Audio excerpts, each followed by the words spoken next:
Come on, it's time for fun. It's time to pick your favorites and decide what is shit. Are you ready for this? It's the tier list. Come on, let's go. It's time for the tier list show.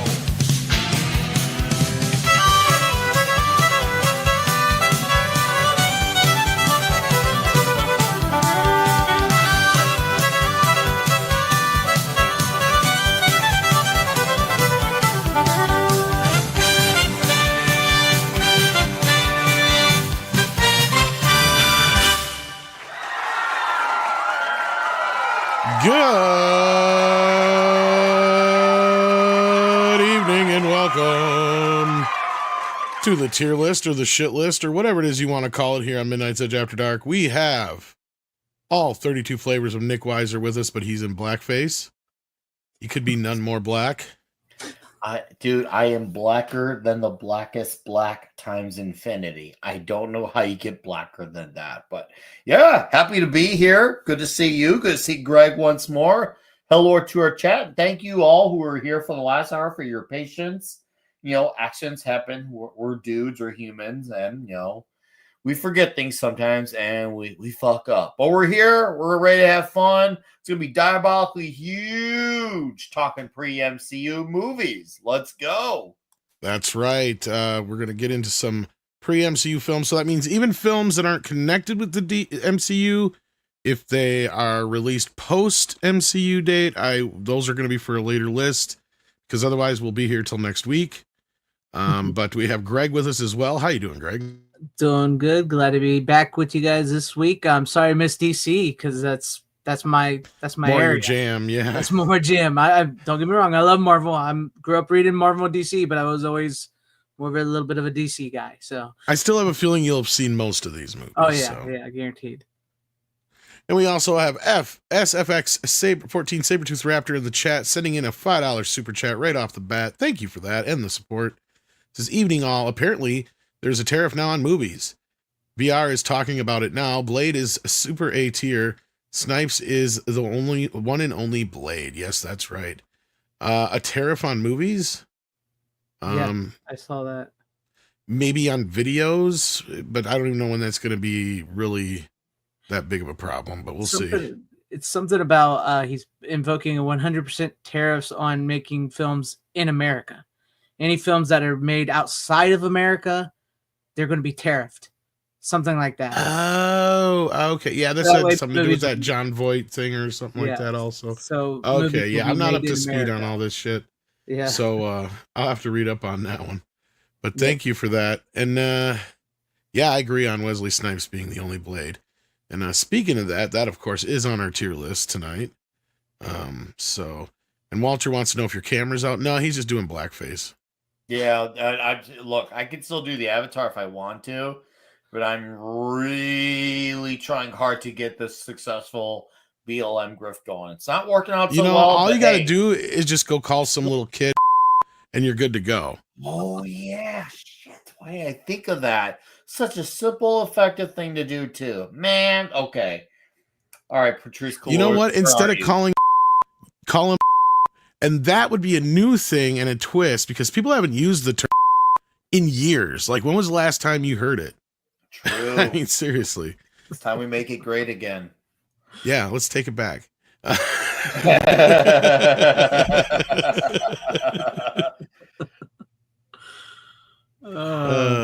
Starting off hot and heavy tonight. Hot and heavy.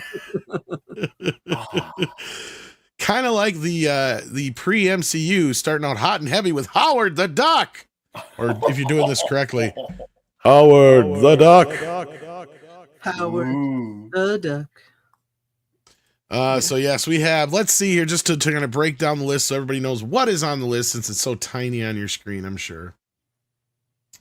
We have Howard the Duck, The Punisher, Blade, X-Men, Blade 2, Spider-Man, Daredevil, X-Men 2, Hulk, The Punisher, Spider-Man 2, Blade 2, or 3, actually, sorry, I already said 2. Elektra, Fantastic Four, Fantastic Four 2, X-Men 3, Ghost Rider, Spider-Man 3, and we're ending it off with Logan. That's where I cut it off. You mean Origins, X-Men Origins? Or sorry, X-Men Wolverine Origins. Yes. I was gonna say, how do we have that, but not Punisher Warzone? That came out post MCU. So this was all Yes, the movie. but X-Men Origins Wolverine was a few months after. Yeah, technically, but that's where I use the cutoff. I just figured that's the good cutoff. Just to kind of cut it off there. Because Warzone was 2008, Wolverine was 2009. I know I can add Warzone to it. It didn't come up on the list. That's why, to be honest with you. Okay, that's fair.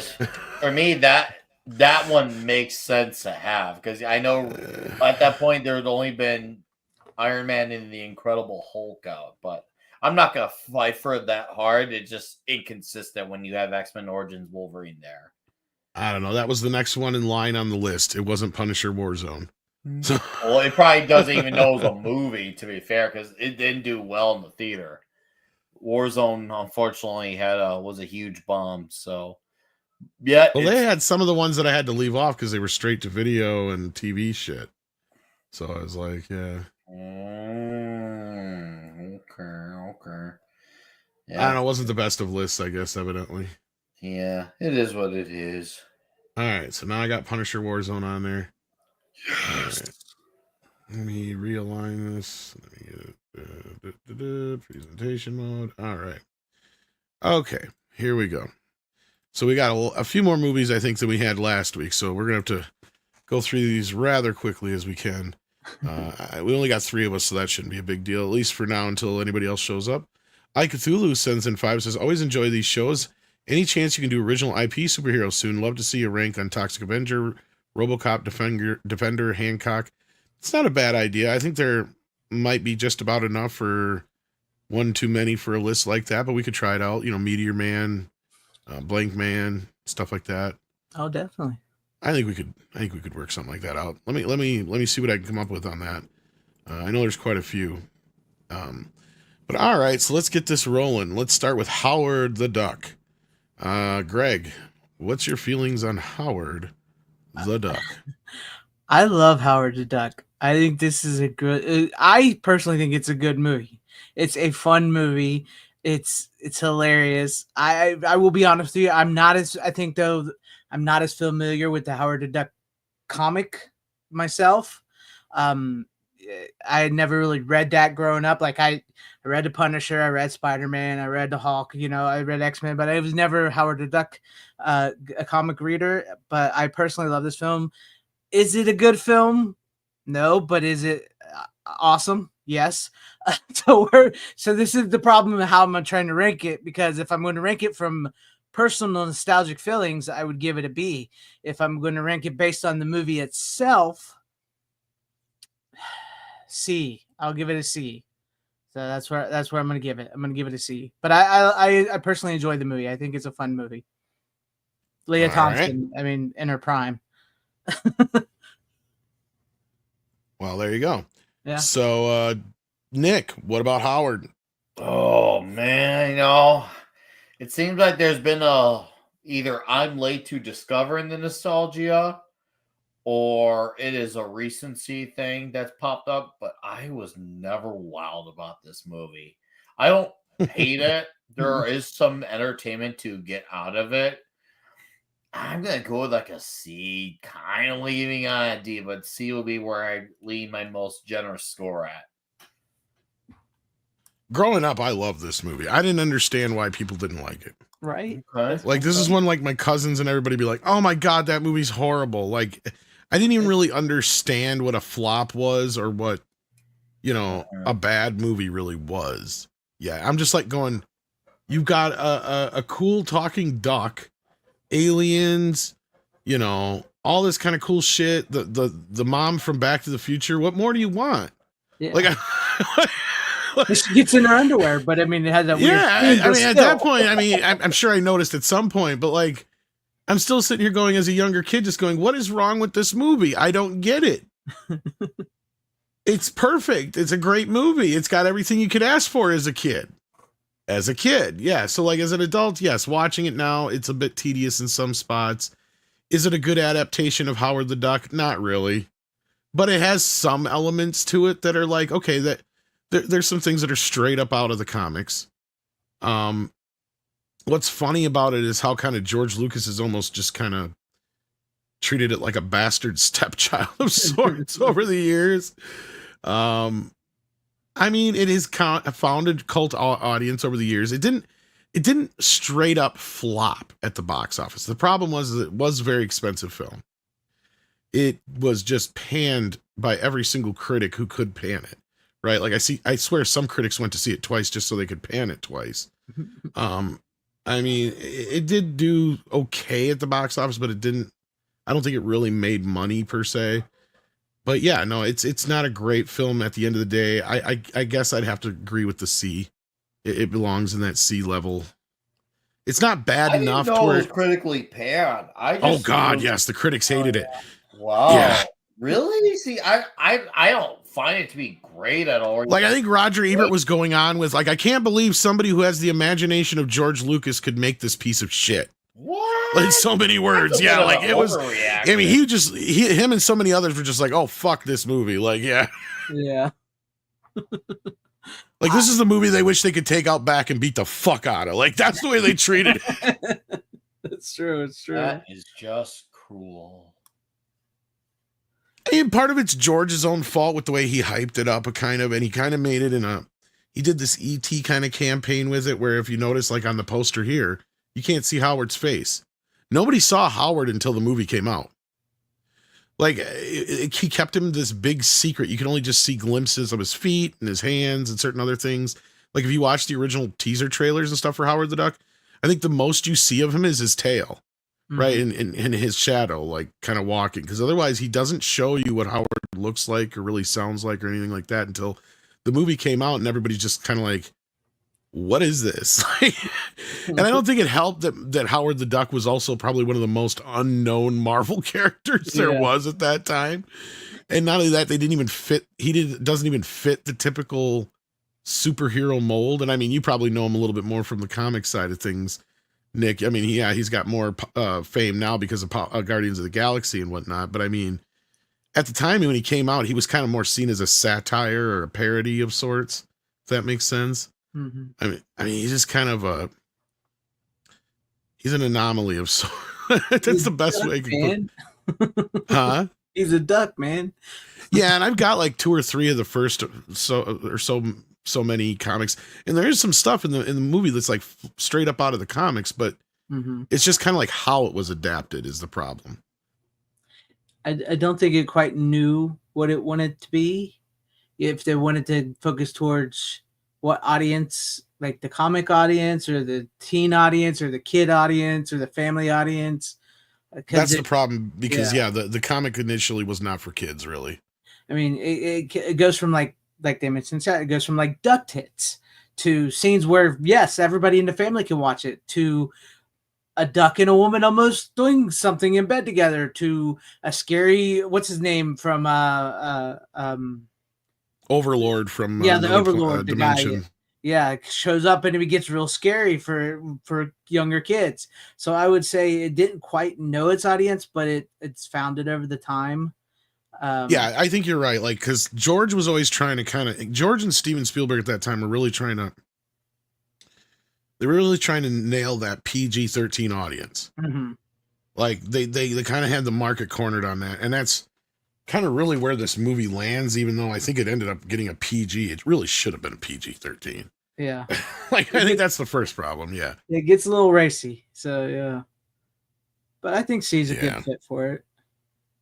All right, let's move on then. All right, Punisher, 1989. I am the Punisher. Okay, it's not the best Punisher movie, but I'm going to be biased. It gets a B for naked Dolph Lundgren hanging out in the sewer several times. There's something about this movie, and I don't think it's naked Dolph Lundgren, although I know that's what does it for you, Nick. For me, again, I think it's just, I mean, this is one of the few times where, regardless of how different it is from the comic, I feel like it almost captures the comic a little bit better in some ways than the future Punishers have. Mm-hmm. I'm gonna give it a B myself because I have actually always enjoyed this movie. This was my first exposure to the Punisher, which made me love the character. You know what I mean? So like, this is how I got into the Punisher himself, and Dolph Lundgren I do think gives a good performance. It's an interesting movie, man, with Louis Gossett Jr. and all them in it. Yeah. Yeah, It's almost like they good went bring up against of the Louis idea. Gossett. Yeah, Yeah. it's almost like they went against the idea that it was a comic book in the making of the film, because like that's one of the big things that's missing is like, you know, his T-shirt with the symbol on it. And as my understanding, they didn't have anything stopping them from doing that, right? It was just a personal choice. And that's the thing is they shoot the movie and make it come off like your typical revenge-o-matic action flick of the 70s and 80s, which works for it. But at the same time, you're kind of stepping back going, well, how much of this is actually really the Punisher and how much of this is movies that either inspired the Punisher or were inspired by the Punisher? right. Because that's when it kind of starts to feel like that. But I like the movie, Me right? too. Like, you know, is it the best adaptation of the Punisher? Probably not. But I still feel like it nails certain aspects that are just nearly pitch perfect. Like, it's a really good early demo tape of a really good rock band. And I know Nick would appreciate that analogy. Yeah, I would say that's a really good spot on analogy because you see the direction of where they want to go. They just haven't really fine tuned it to a science yet. They have an idea. They're still trying to figure out how to execute it properly, even though they know where they want to go. Yeah. And it was taken seriously. Because maybe to the point like you were mentioning, Tom, maybe a little too seriously to where they wanted to leave out the comic book-esque like skull and everything. But I appreciate that it was taken seriously. And yes, there's enough of the Punisher in there. And I do think the skull appears on his knife in the movie. It's the only place it appears. There's a few little things here and there, but yeah, like that's the big major thing that's missing. And I think they did finagle a little bit with his origin story. And I think Louis Gossett Jr. is his character completely created for the movie, I believe. Or is it based on a character from the comic? Actually, I think it was created just for the movie, which is fine. Right. I'd rather have that be rather than just change a character so completely and then just be a character name only. If I recall, I think Punisher, I think maybe one other character were the only comic characters. I can't remember who, but it was someone like pretty minor. So it was not really comic reliant outside of Frank Castle at all. Yeah, and I don't know how much they messed with the origin story. I'm trying to remember because there's a couple different variants on the origin story, but yeah, there is. Because he's a cop in this version, and I think just his son dies in this version, or his wife and his kid? Okay, yeah. I was gonna say it's not his whole family. Like they overdo it in Punisher with Thomas Jane, which we'll get to in a little bit. Yeah, like it's like no, when he say you killed his family, like they mean his literal whole, like his second cousin is dead. I think he has a daughter in this one. I don't think he has a son. Maybe he has a son and a daughter. Maybe I can't remember. Are you sure that wasn't the remake? Because I think in this one he only had a son. I can't remember. It's been a while. Because for some reason I get in arguments over people from my memory because I'm like, I think this is actually closer to the comic than the Thomas Jane one as far as the origin story. It's just a little bit. It is in terms of that origin story. I guess you could say in terms of the quantity of who was killed. But overall, I mean, you had the skull, you had actual Punisher characters, Howard Saint, Russian. You even had some nods. There are two moments that actually happened in the books as well. And of course, you even had, I should probably say that for the 2004 movie, but that movie definitely did have more comic faithfulness. But then, and you were right, he had the son, I guess. A whole other love letter. Yeah. Well, yeah, we'll get to that. So, okay, so this one, look, I think we're all kind of in agreement that this is a lot better than people give it credit for. Mm-hmm. It is. It's not a bad movie. We're not really rating it so much as a Punisher movie on its own, but like as just a decent watchable flick, especially like a pizza and a beer flick with the guys. Yeah. Oh yeah. B. So a B for beer. B for beer.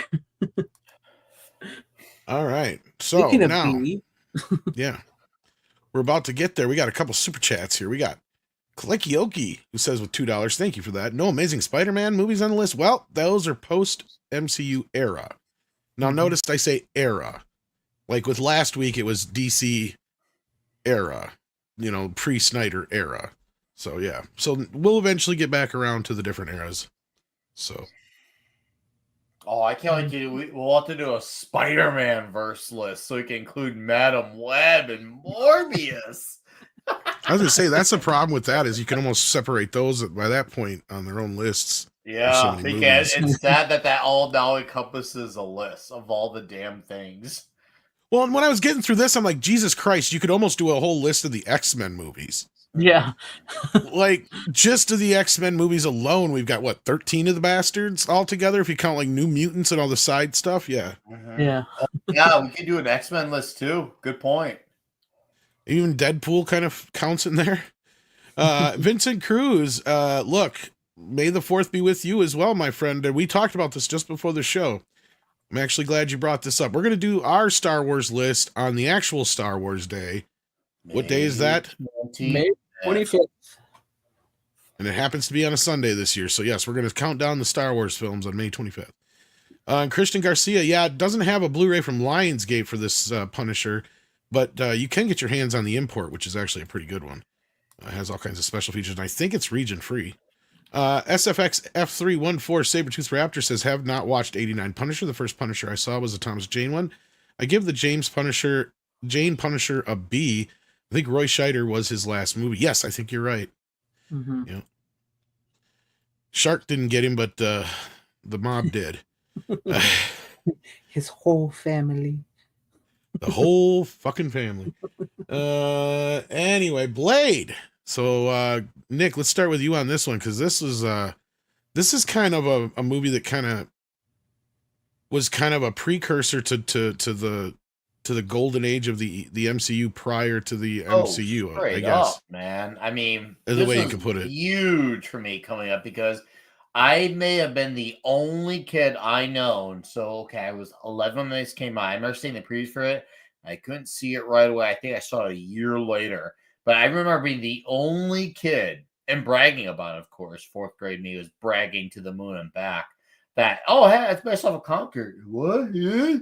What? Yeah, it is. If you watch Spider-Man the Animated Series, there's a two-parter where Blade's involved. So I was over the moon because I remember being a kid and thinking, when are there going to be Marvel movies? And seeing Blade, it was like, wow, cool. And then when I saw the movie a year later, I was absolutely floored. And I've gone back to it throughout the years. We even did a Toxic Tuesday for it last year.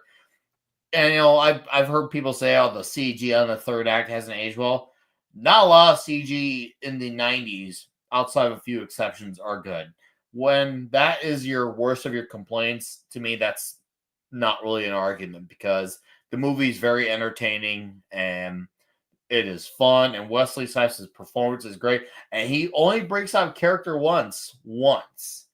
And it's great when he does. So, yeah, this is a huge A. Like, you got to stick it and stuff this one in the A and never take it out. I like that. I like this, Steve. They ain't never take it out. I like it. Thank you. Yes, I'm with you. Go ahead, Tom. No, I was just going to say, some motherfuckers still be trying to ice skate uphill. Oh, yeah! Motherfucker, you out your damn mind. That's seriously. When he said that, I was like, did he just break character just to have that line in there? That's hilarious. That's like, you're right, because that's like the one time in the whole movie where it's like even when he says some motherfuckers are trying to ice skate up a hill, he's still Blade. But that one scene when he's in the hospital and they shoot at him, he's like, motherfucker, you out your damn mind, you shoot me. At that moment, he wasn't Blade, he was Wesley Snipes. It was almost like he must have been watching like a Nicolas Cage movie right before he shot that saying and be like, you know what? If he could go full Cage, I'm going to go full Snipes. And so he went full Snipes. It's great. I will give it an A. I give it a 100 A as well. It's an incredible film. Now, this is what's going to be difficult for me with these movies from Blade on here on out, up until certain ones of them, is like, I had waited my whole life outside of like the Superman and Batman movies for like comic book movies. Like I knew of Blade, right? You know, I knew it. I seen that Spider-Man 2-part episode. I knew about the comics, and so when it came out, I was pumped. And so like, this is the problem with these movies, is like, it was like nerd heaven at the time, even if they weren't comic accurate. So it's going to be difficult from after some of the movies after the Blade, but I will give Blade an A. That opening scene alone with the techno music and the bloodbath and him killing all the vampires, just that, I mean, if that doesn't hook you right off the bat, I don't know what you're looking for. So it's a great movie. Yeah, this is a great flick, and it kind of kicks off that middle or silver age of Marvel films, or whatever you want to call it. Mm-hmm. Even though we technically only got 2, this is the thing, folks. There was a lot of Marvel on television and straight to video. Yeah. And or like, and that's what kind of made the front in end. other countries, like, because Punisher 89 was only released theatrically in Germany. Well, technically, it did get a very limited release here, because I did my research, and that's... Holy crap. Yeah, it did get extremely limited. I think it was like LA and maybe New York. And I can't remember where else it's set offhand, but like, and it did a very minimal run because New World fell apart at this point, so they didn't have the money to distribute it in the US. But yeah, you're right. I think even Captain America had a foreign distribution, but I had to make some rules, because at first I'm like, oh boy, this is not going to be a very big list, because most of these movies aren't making the list. When we got through 3 Captain America movies that don't make the list, a couple of Spider-Man movies that didn't make the list because they were TV pilots, and the same thing with Captain America, you know, and even had a bunch of TV Hulk movies at the time as well. But it's like, once I started getting deeper into the list, I'm like, holy shit, this is going to be so many. At first I was going to do the non-MCU movies in general, because, you know, we already got the X-Men and stuff on here, and that's really all there really is after that besides Spider-Man. Mm-hmm. But I was like, no, there's just too many. We'll be here too long. So yeah, I had to split it up. I had to make an executive decision. And the same thing went for non-theatrical. And yeah, so I did my research, and that's why the Fantastic Four, Captain America 1990 aren't on here, or that Doctor Strange TV movie, or the other Hulk TV movies and all that kind of business. So yeah, I think we're all in agreement here, though, that Blade is definitely A tier. It was a real refreshing comic book movie, because it works because you didn't have to know it was a comic book movie. Right. And it's just a really cool concept. And nobody questioned, you know, the black lead part of it. And I'm reminded of this, like I brought this up on Greg's show the other night, because... or if it wasn't this last week or the week before, whenever I had Drop Zone. Yeah. How movies like that just were like always out, and we didn't really question any of that shit, right? Yeah, it's like, oh, Wesley Snipes is kicking ass. Let's go see it. And I don't think at one point, not once in that entire movie, does it come up that he's black. And he doesn't even go out of his way to make a black people don't be jumping out of airplanes kind of joke or anything like that. Yeah. Never once in the movie. And it's almost the same way in Blade 2 here. It's like they never acknowledge that he's black. You know what I mean? Not that I recall, yeah. He's a daywalker. He's a vampire. He's half vampire, half human, and he's possibly the chosen one and all that, or whatever, you know. So, and it's never ever brought up that he's a black kid. Matter of fact, I think they actually, if I remember correctly, Whistler is changed from the comics. He's not like Chris Christopherson, if I remember correctly. I'm trying to remember who Whistler was in the comics. Blade's black? Blade's black. Yeah. He Wasn't was he British? Similar but different right-hand man, and he did have more of a British voice to him. You are correct on that. Yeah. Okay. No, I like that version then. Chris Christopherson just kind of made it work. He stole it. He seems like the kind of guy who would do that. You almost got to be like James Woods type of guy in Vampires, basically. Yeah. And that's kind of what Chris Christopherson is doing. Is the same kind of thing almost. All right, kids, let's move on to the one that really kind of put the Marvel films on the map. X-Men out in 2000. Mm-hmm. I'm going to start this one. I saw this movie opening night. I was so pumped to see this. I was not as big of a fan of the comic book run or I liked the cartoons and I thought the concept was great, but I was more of a Wolverine fan in general than an X-Men fan. So I went to see this and I was happy that Wolverine was kind of the centerpiece, which we all kind of figured he was going to be anyway. But I was pleasantly surprised at how good the movie was. Now I totally understood more so, because I mean, the movie is probably more beloved now than it was when it came out. I mean, it was loved when it came out, but there was a lot of fans that were like, there's this problem, there's that problem. They're not wearing the costumes. This character wouldn't do this. Wolverine's too tall. I mean, every little nerd thing we bitch about now, that's not new. It's not new. Do you know how many arguments people got in over this movie? Not only did people back then, people weren't saying that Cyclops got done dirty. It was more so, why is what's his name? Marsden. What's his first name? James Marsden. James Marsden, not Jonathan. Why is James Marsden playing fucking Cyclops? Who's this Hugh Jackman guy? Yeah. Like, that's what most people are saying, and everybody's like, how is Angela Bassett not playing Storm? Glenn Danzig almost was Wolverine. Yeah, Glenn Danzig the was. only reason it didn't happen is because of scheduling conflicts. Well, he couldn't act. That was. Oh no! Well, no, I know that. But that's Delgray Scott was the one. Well, Delgray Scott was the one, or whatever, the one that was gonna play him, and then he had the choice between Mission Impossible 2 or wait, it wasn't. Tom Cruise pulled his contract on it, made him do Mission Impossible 2, one of the two, and that ended up preventing him. Yeah, I think that's what it was. But yeah. What's up with Halle Berry's accent? Or Delgray, however you say his name, yeah. The Delgray spot. Delgray. Now I'm it is a Affleck. very, very interesting film, but at the end of the day, I mean, coming out of this movie, I don't remember being as pumped for a comic book movie in years.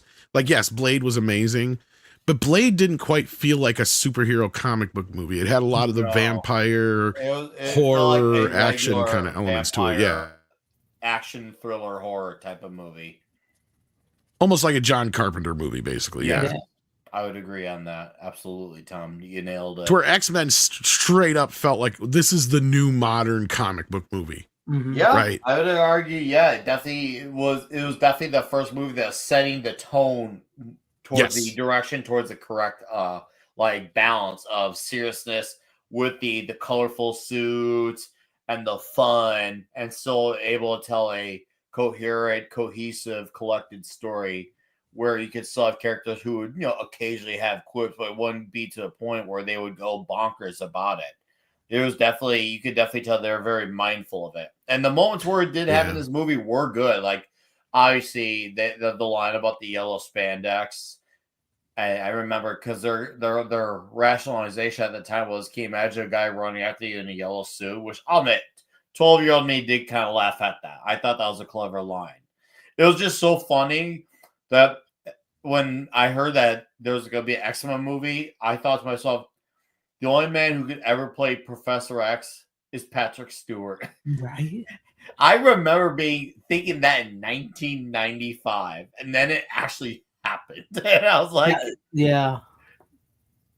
That's like one of the teacher who looked like him, and I always called him Xavier. So to others, he's Picard, but to me, he will always be Xavier. Nice. Yeah. I mean, that is like one of the most perfect comic book castings ever, and one of the I don't think you were like the only person that thought Patrick Stewart should be Professor. No, that was a fan casting early on the internet. Casting and everybody. I think I even have a wizard. I think I have. Yes, sorry, I don't want to keep cutting you guys off. No, you're good. You're good. Honestly, it's just I would have known because I was 8 when I thought that. I wasn't using the internet yet. To me, it just seemed like one of those things that even 8-year-old me could piece that together and say, "Hey, that made sense." And yes, John Evan, they did make a callback to that line in X-Men 97, where this time they turned it back around with Cyclops saying, "What were you expecting us to wear? Black leather." Now, it was done better on 97 because of that, because the leather did look awful. Holy crud. At the time, it didn't look so bad. I mean, I can't imagine them pulling off the OG costumes as well then. But that being said, just to kind of finish my point, I believe this is A tier, but there's one problem with that. X-Men 2. Right. Is a better film. So I almost have to bring this down to B tier. Because as good as a movie it is, it does still have some flaws. Dude, and X-Men 2 is infinitely better. To Toad. Right. Which my understanding is that's actually a leftover from like a deleted bit that's supposed to make sense, but we don't get the other scene to kind of make sense of it. So like, yeah, it comes off so stupid because it makes absolutely no sense. But anyhow, yeah, so I guess I'm going to argue B. Go ahead, Nick, and finish your thoughts and give your I'm rating. gonna give this one.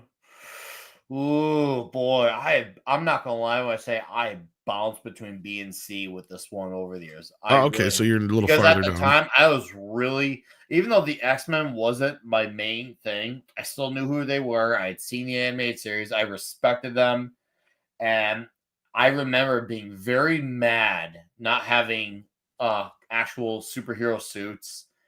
And I remember not liking Halle Berry as Storm at all. I thought that drove me crazy at the time.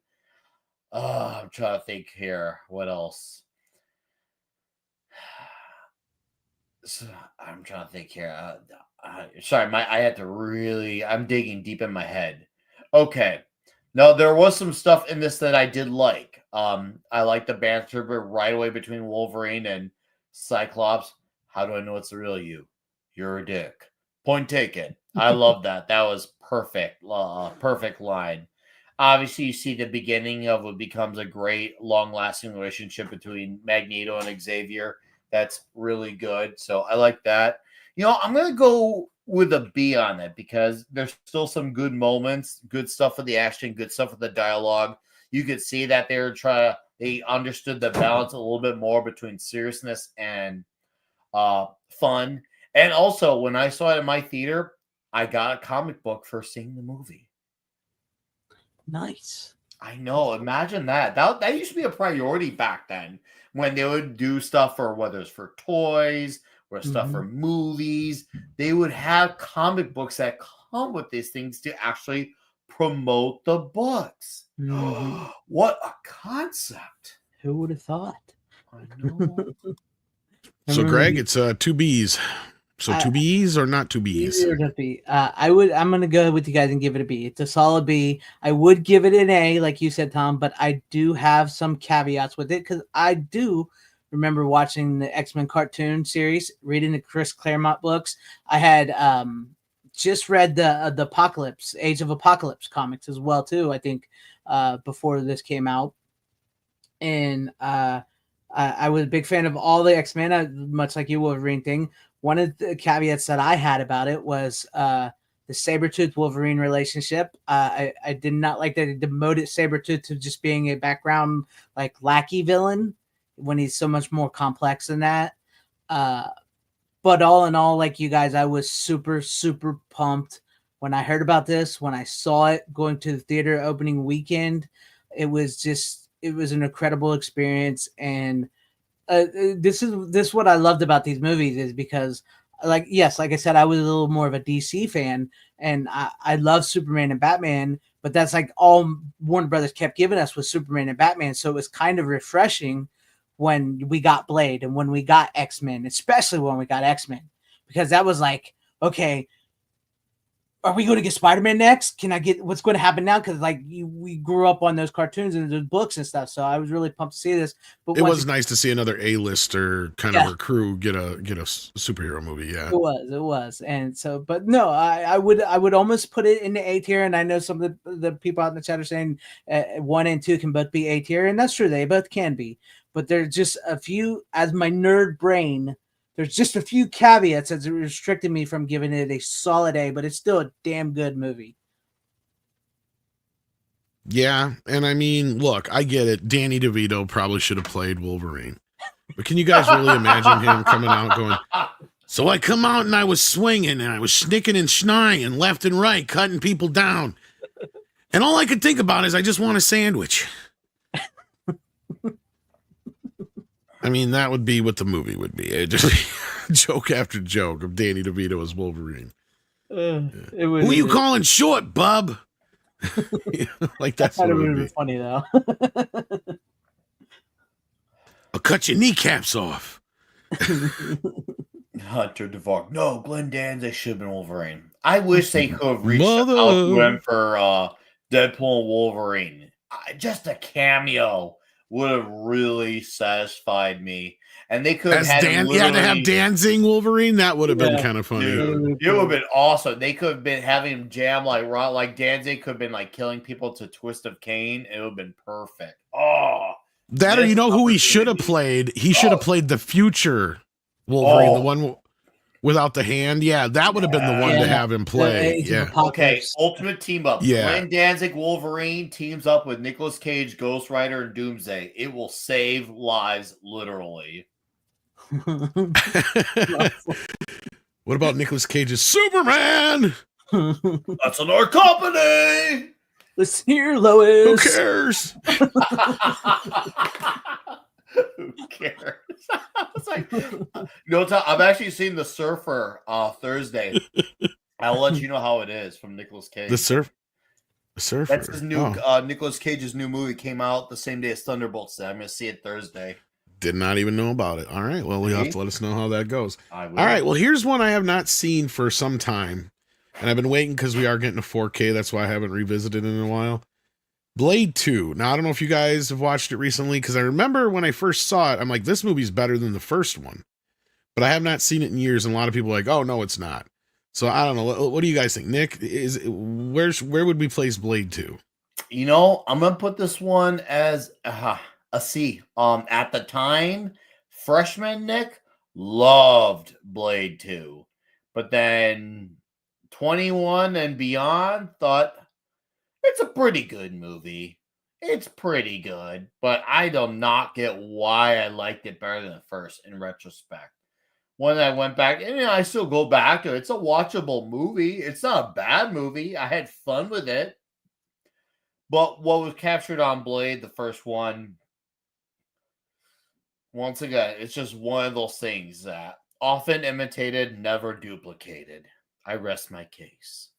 I don't know. I'm not convinced still. Greg, have you watched it in recent years? I haven't watched it in recent years, but from my memory of it, I would personally have to give it a B. I do not think it's better than the first one, and I think it's from what I remember, I think it suffers a little bit from sequel-itis, where it tries to do the whole bigger, better, badder, type stuff. The characters aren't as interesting as the characters in the first movie. And like Nick mentioned about some people complaining about the CGI from Blade 1, I would argue the CGI is worse than Blade 2, especially when they're fighting in front of those big spotlights. From what I remember, it's like their bodies aren't even moving like human. It's like two primitive CGI characters fighting, and their bodies, they don't look real. They just do not look real. Yeah, I mean, like the bad guy is pretty cool. The vampire, the new type of vampire, from what I remember in it, the whole way they like bring back Whistler, I kind of was like, okay, I'll go with it. We'll see where this goes. But from my memory of it, like it's been a long time. I would put it at a B because it is a really good movie, but I just don't think it's better than the first movie. I don't remember it well enough, and we're teetering enough that I'm going to leave it up to the audience. So here you go, guys. Here's the poll. You tell us, where does Blade 2 belong? Is it as good as the original? Is it better than the original? Is it not quite as good as the original?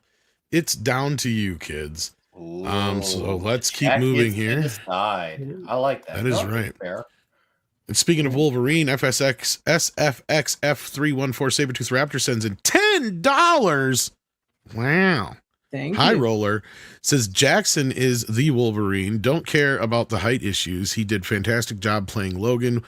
Anyone trying to play Logan now has an enormous shoulders to fill. X-Men 2000 is A or B. Well, it did wind up B, so there you go. And I agree. Like, yeah, at the time, I mean, he got a lot of shit, but now I do not envy the person who has to take over after him in any way, shape, or form. Right. Yeah. You know, I'm Christian Garcia mentioned in the chat the line Blade 2. I bet you do not know who you are fucking with.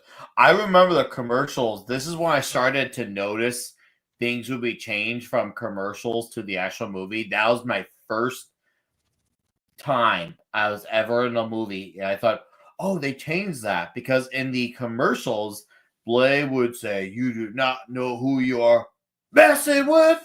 And then all of a sudden you hear it in Blade 2 and he says fucking with. And it sounds a lot more normal. But once I actually went back and heard the commercial, I'm like, wow, it sounds so out of place on the commercial.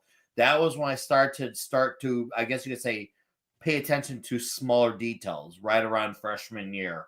I started noticing things. So Blade 2 is actually my gateway in ways to starting to make me pay attention more to little things in movies from the advertisements and what they changed and all that. So I do give Blade 2 credit for that. But that's a it was your gateway. Dude, it was you know, somewhere at the line I needed a cherry to bust, and that was the one that did it. This is why Nick likes the black BBC. That's why he's black today. The best part of waking up is BBC right now. No, is BBC in your butt?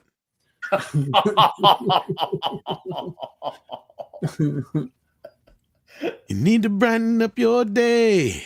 You need something really gay. There's only one thing you know that's gonna make it go that way. The best part of waking up is BBC in your butt. Holy shit. Wow. You make my interpretation sound straight. Not just off the cuff, kids. If I had time to think about this. Woo!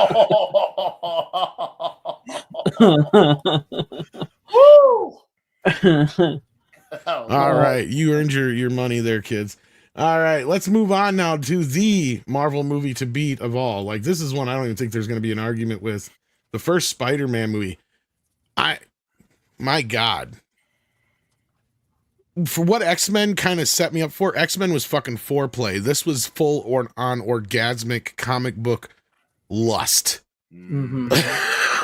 The moment Peter Parker starts crawling up the fucking wall, Mm-hmm. I crawled up the wall. I'm like, holy shit, here we go. And he does that flip onto the fucking car. And I'm like, holy shit, this is Spider-Man. Mm-hmm. There's still shots in this movie that I cannot believe are CGI. Mm-hmm. Some of them are obviously CGI. Don't get me wrong. It's a The 25-year-old movie. When he threw the goblin disc at him in that burning firehouse, where he does that flip that he does twice around to avoid getting hit by the pumping bomb cutters. Mm-hmm. That was probably the most obvious CG of the entire movie. But still, Well, there's him jumping on the balloons and stuff like that. But I honestly think that they still have yet to beat some of the crawling and swinging shots that they got in this first movie. Right. And I love the fact that they used what's his name, McFarlane's art for this to inspire it. And like you said, when he's climbing up the wall and they show that scene and he's got his hands, it's like that's Spider-Man. Like the way his hands are on the wall and the way, you know, he's just crawling as Peter Parker. It looks just like a panel from the comic book. And then like the webbing with the knots and everything in the webbing like that, just like beautiful. And the fact that like they do the like where he just like he throws out when he shoots his web, you never really see where it sticks. So like he's just swinging and you see it, and that's a big thing in the comics, and that was in the cartoon as well. It's like when he just like boom, he's swinging his webs, and you never see him stick anywhere. And he's flying through the you know, the cityscapes and stuff. Well, not flying, you know what I mean, swinging into the cityscapes. My little brain when I saw this was just I was in comic book nirvana. It is incredible. I still remember the scene today. When with his eyes and he's got the thing falling, you know, like a Mary Jane falling, and then the kids and the thing falling on the big screen. When you see that, you're legitimately like on the edge of your seat going, holy shit, what's he going to do? Because like, I remember what's her name, the blonde, I can't think of her name right now, because that's how she dies in the comic when they throw her off the bridge. I'm like, Stacy, Fireman 122. Yeah, I'm like, are they going to fucking kill Mary Jane just like they did with what's going on? I'm like, I was on my seat. Not Toby. Yeah. So I was pumped. I loved this movie. I'm definitely in A camp. This is up there. This is up there with Superman the movie and TMNT as far as adaptations go. The only things I feel like they didn't quite nail was the mistake of putting a helmet on the Green Goblin. Yeah, the Power Rangers. The Power Ranger outfit. Yeah. Yeah. Like, you got a dude who all you literally have to do is give him Spock ears and paint him green, and he looks like the Green Goblin. Right. Especially when you saw the concept art and you could see that they actually were going to give him a goblin like hood and mask. I'm like, and it looked good. The worst part is it looked damn good, the concept art for it. I'm like, Why didn't you follow through with that? It Yeah. was damn good.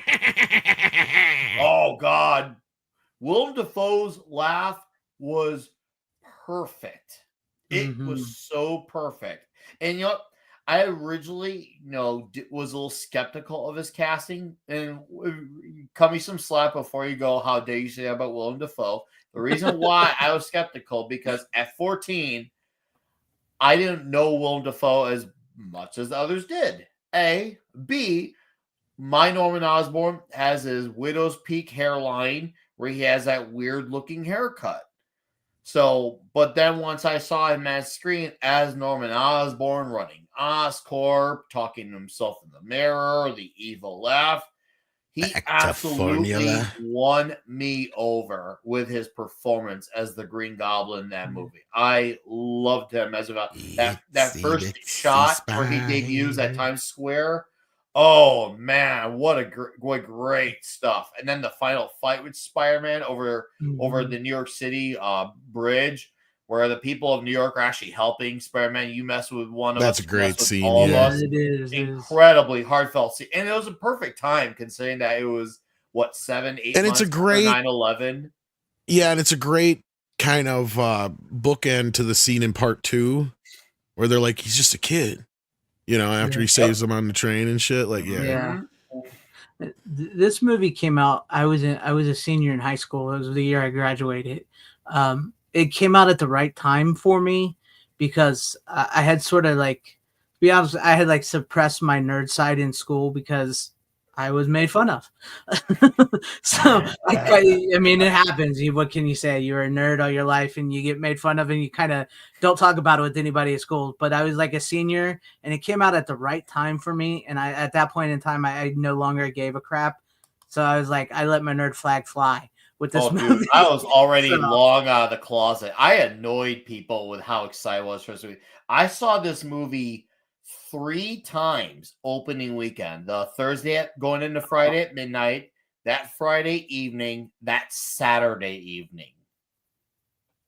That's how excited I was for Spider-Man. Yeah, I think I've seen it 3 or 4 times. I don't think I've seen it all opening weekend, but I saw it 4 times, but 3 times opening weekend alone. So when you look at those numbers of 114 million at the time, which was at the time in 2002 the opening weekend record because it beat Harry Potter and the Sorcerer's Stone, which was I think 90 million. I was so happy to have contributed to that number 3 times in this opening weekend.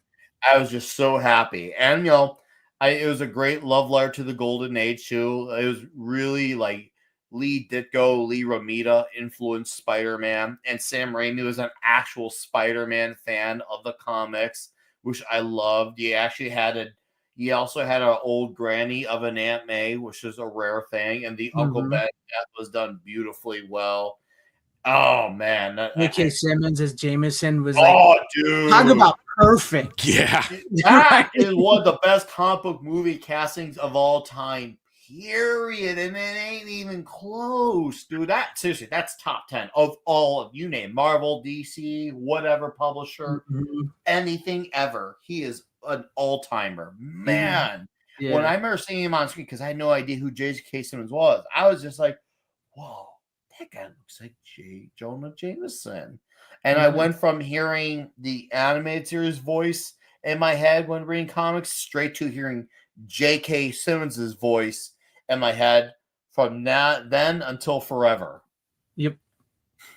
It's just he legitimately stepped right out of the comic book and right onto the screen. Well, and this is a character actor, we've had for years in Hollywood that just kind of laid low, and then all of a sudden he did this role, and ever since then he's been doing nonstop work in some of the greatest roles in most films he's in. So to the point where they had him come back again to play the role and nobody argued with it. Nope. J.J. Jameson, that's who he is. So and yes, and somebody else mentioned out in the chat too. I mean, let's be honest, when you see Mary Jane in the rain and her nips are poking, I mean, she's my only other part I hate about this movie because I'm not a fan of Kristen Dunst. She's not a supermodel girlfriend. She's more of she's not a regular, it's not even that casual normie girl. I don't think she's a very good actress. I just don't. There's something about her that it's just a personal me thing, right? Like, so I can't blame anybody else for liking her or anything like that. It's just there's something about her that rubs me the wrong way, Mary and she Jane feels is supposed fake to as wow fuck. you. She doesn't have Yeah. a wow effect. Yeah, she does. I would say though, like of all of her filmography, these are probably the only films I really like her in. Yeah, I feel like we got robbed of Bryce Dallas Howard as actually playing Right? Mary Jane. No, that was straight up illegal robbery. Granted, all Yeah. robbery is illegal, but I'm just double emphasizing a point. If you catch my drift. It's like I mean, it could have been much better casting, much better casting. Careful, you're not coming off very gay right now, Nick. I think Yeah. maybe that is why they did the scene in the rain to show her as a little bit of a. I love the sex scene in the there. rain. Don't get me wrong. No, yeah, exactly. But like you guys said, she was not like Mary Jane. When you think of Mary Jane, you do think of like you just hit the jackpot, Tiger, because like poor Peter Parker was always like he lost Gwen Stacy. He was like this nerd. He's Spider-Man. He does all this, and then like here comes Mary Jane, and she's like the hottest redhead alive, and she likes Peter Parker, right? Mary Jane in this is a little bit like she's just like even when we get to the third movie, it's like oh Peter's her like third or fourth choice of a person because. Well, the Irishman to me was like, that ain't no redhead. Yeah, that too. It's like her hair is so red. The carpet does not match the drapes. Conspiracy theory. Yeah. But she's probably the you know the only caveat really of the in any of the three films. To be honest with you, I mean the third one has a lot more, but Yeah, we'll get to that. No, we'll get there. We got on this note, SFX S314 Sabretooth Raptor says Raimi's Spider-Man 1 and 2 are A-tier movies, and thank you for the $10 by the way. Another 10. Says Defoe is great as a Green Goblin. Agreed. Spider-Man 3 is a C compared to the current MCU. It's all right. Yeah, that's the thing. You got to try and remember, like, in comparison. Yeah. The biggest issues of 3 is too many villains. 2 at most is a sweet spot. I disagree with the amount of villains. My problem is how they are treated, and we'll get into that when we get there. Jason Webster says Spider-Man is categorically A tier as is Spider-Man 2. I think we're going to probably agree on that, but we'll see what happens when we get there. John Dykstra won Best Visual Effects Oscar for Spider-Man 2. Yeah. In fact, I would argue that, yeah, Spider-Man 2 probably does have better special effects than the first film. Mm-hmm. SFX314 Sabretooth Raptor says the best Doc Octavius is Spider-Man 2, and glad he had 2 redemption arcs and had a good send-off twice. Can't see anyone else playing Doc Ock now. It definitely changed the image, but he nailed it at the same time. And we'll definitely get to that when we get there, because Spider-Man is one of those characters growing up that I actually did know his rogues gallery and some of his stories somewhat, to where, yeah, like I had kind of a preconceived notion going into these films compared to some of the other comic book movies that I normally wouldn't have had. Yeah. But we got a few movies to go before we get there. Let's see what the audience is saying about Blade 2. Because I think we got 74 votes. Let's end the poll because B is winning pretty unanimously on this one. So I think we'll get that where it belongs. Because next up,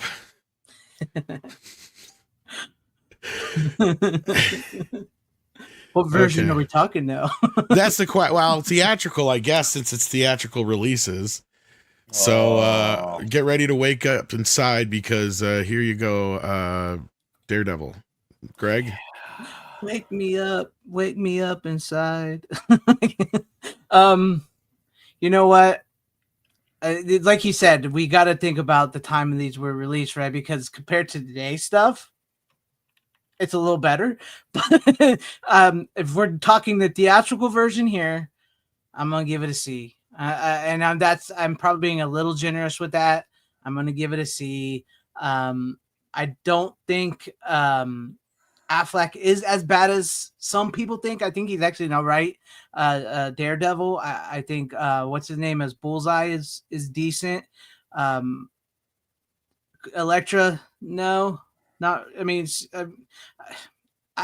it's hard with this movie because like once you've seen the theatrical and the director's cut, in which we're not talking, the director's cut is a superior film to this one. There's moments of it where it's like, yes, I see the Daredevil, I see the comic book infused in it, but I see this campy sort of cheesy movie, which I also kind of like in the end because I'm a big campy cheesy movie fan. Um, it's hard. It's hard. It's a C. It's a C. It's a C. Uh, the playground fight scene alone, run so stupid. And I will tell you It's right funny now. you mention that because a listener has been trying to edit around that, and the problem is there's a little bit of information that's in that scene that you can't cut out. So he's trying to work with AI and some other things to kind of work that whole scene out of there. But anyway, you were about to say something else. I'm sorry. I'm going to say, and despite race swapping, Michael Clark Duncan is an amazing Kingpin. I mean, they don't even reference that he's black in the movie, but he's Kingpin in the movie. He's legit Kingpin, other than he's just not, the color of the comic book character. I do think he's a highlight of the film personally. But yeah, I'm gonna give it a C. I don't think Affleck is I don't think it's as bad as people think, but it's not as great either. I mean, especially once you've seen the Netflix TV series. I'm not talking about the Disney version, but like the Netflix, like it blows it out of the water. So I'm gonna give it a C. Okay, so you went from a B to a C. All right. No, I give it a C. Period. Okay, all right. Nick. Okay, I'm gonna give this a D. As It's many fair. know, Daredevil giving is it a one D. of my favorite fictional characters of all time. I was highly anticipating this movie came out. And there are some nice nods to the source material, like when you had the legal case. Well, I think someone on the jury is mentioning some of the names who were criminals, and they said Casada, Bendis, and those are obviously guys who are in the company of Marvel. But then there's also, God, that scene at the park. That scene at the park is maybe worse than Spider-Man 3's dance scene with Peter and Gwen Stacy. I don't know which is worse. I really don't know, but it's a really horrific scene. I actually didn't mind Bullseye's over the topness. I thought it was actually pretty fun, actually. I hated the change in the suit, but I did like the execution of his moveset. Jennifer Garner did not sell me on Elektra at all. Actually, kind of like Ben Affleck as Daredevil. I thought he was good. I actually really enjoyed him. Yeah, Even the suit was a little bit too maroon for my taste. I did at least like the suit overall. I liked Michael Clark Duncan, and something felt really authentic at the time of his casting. And I noticed that it was a race swap, but I was okay with it because it felt like they really were trying to get the best actor at the time, and that maybe, like, let's just say a guy like looks or acts like Vincent D'Onofrio wasn't around at that time. And I just feel like Michael Clark Dunn did feel like it was trying to signal hard. It was one of the very few non-pointless race swaps I've ever seen. And I find non-pointless race swaps in the single digits, in the lower aspect of it. But man, a lot of the dialogue in this movie is really bad, and you could tell it's so chopped up, especially once you watch the director's cut. Holy crap, you can't unsee the theatrical cut. It makes it that much harder of a watch. It actually brings my score down if I were to consider comparing it to the director's cut. This is not me seeing it just as the theatrical cut only as a D. So this is actually my more generous score here. My more generous score, which isn't all that generous. So yeah, this one, you're going low hanging fruit in the D. Sorry, Daredevil, I still love you, but bro, not the right movie. And the tonality was not correct at all. I like Mark Steven Johnson's intention. I don't know if this was his fault, but he did not pull off the tone to pull off having some funny moments with the more serious moments. He did not, because the humor stuff was overtaking any potential serious moments, and it was not well executed. I once again, I hate saying this because I should have loved this movie. I should have loved it. I saw it twice in theaters. That's how bad I wanted this movie to succeed, in hopes that they did a sequel and they would have gotten it right the second time. Yeah. I mean, I think there's a good movie in there. I think I like the director's cut. Yeah. I mean, Oh yeah, director's cut. so the awesome. way I I would give rate that a this B. version is a difference. Like, yeah, that's the thing. I'm with you kind of guys on this, that it's like a C or a D at best.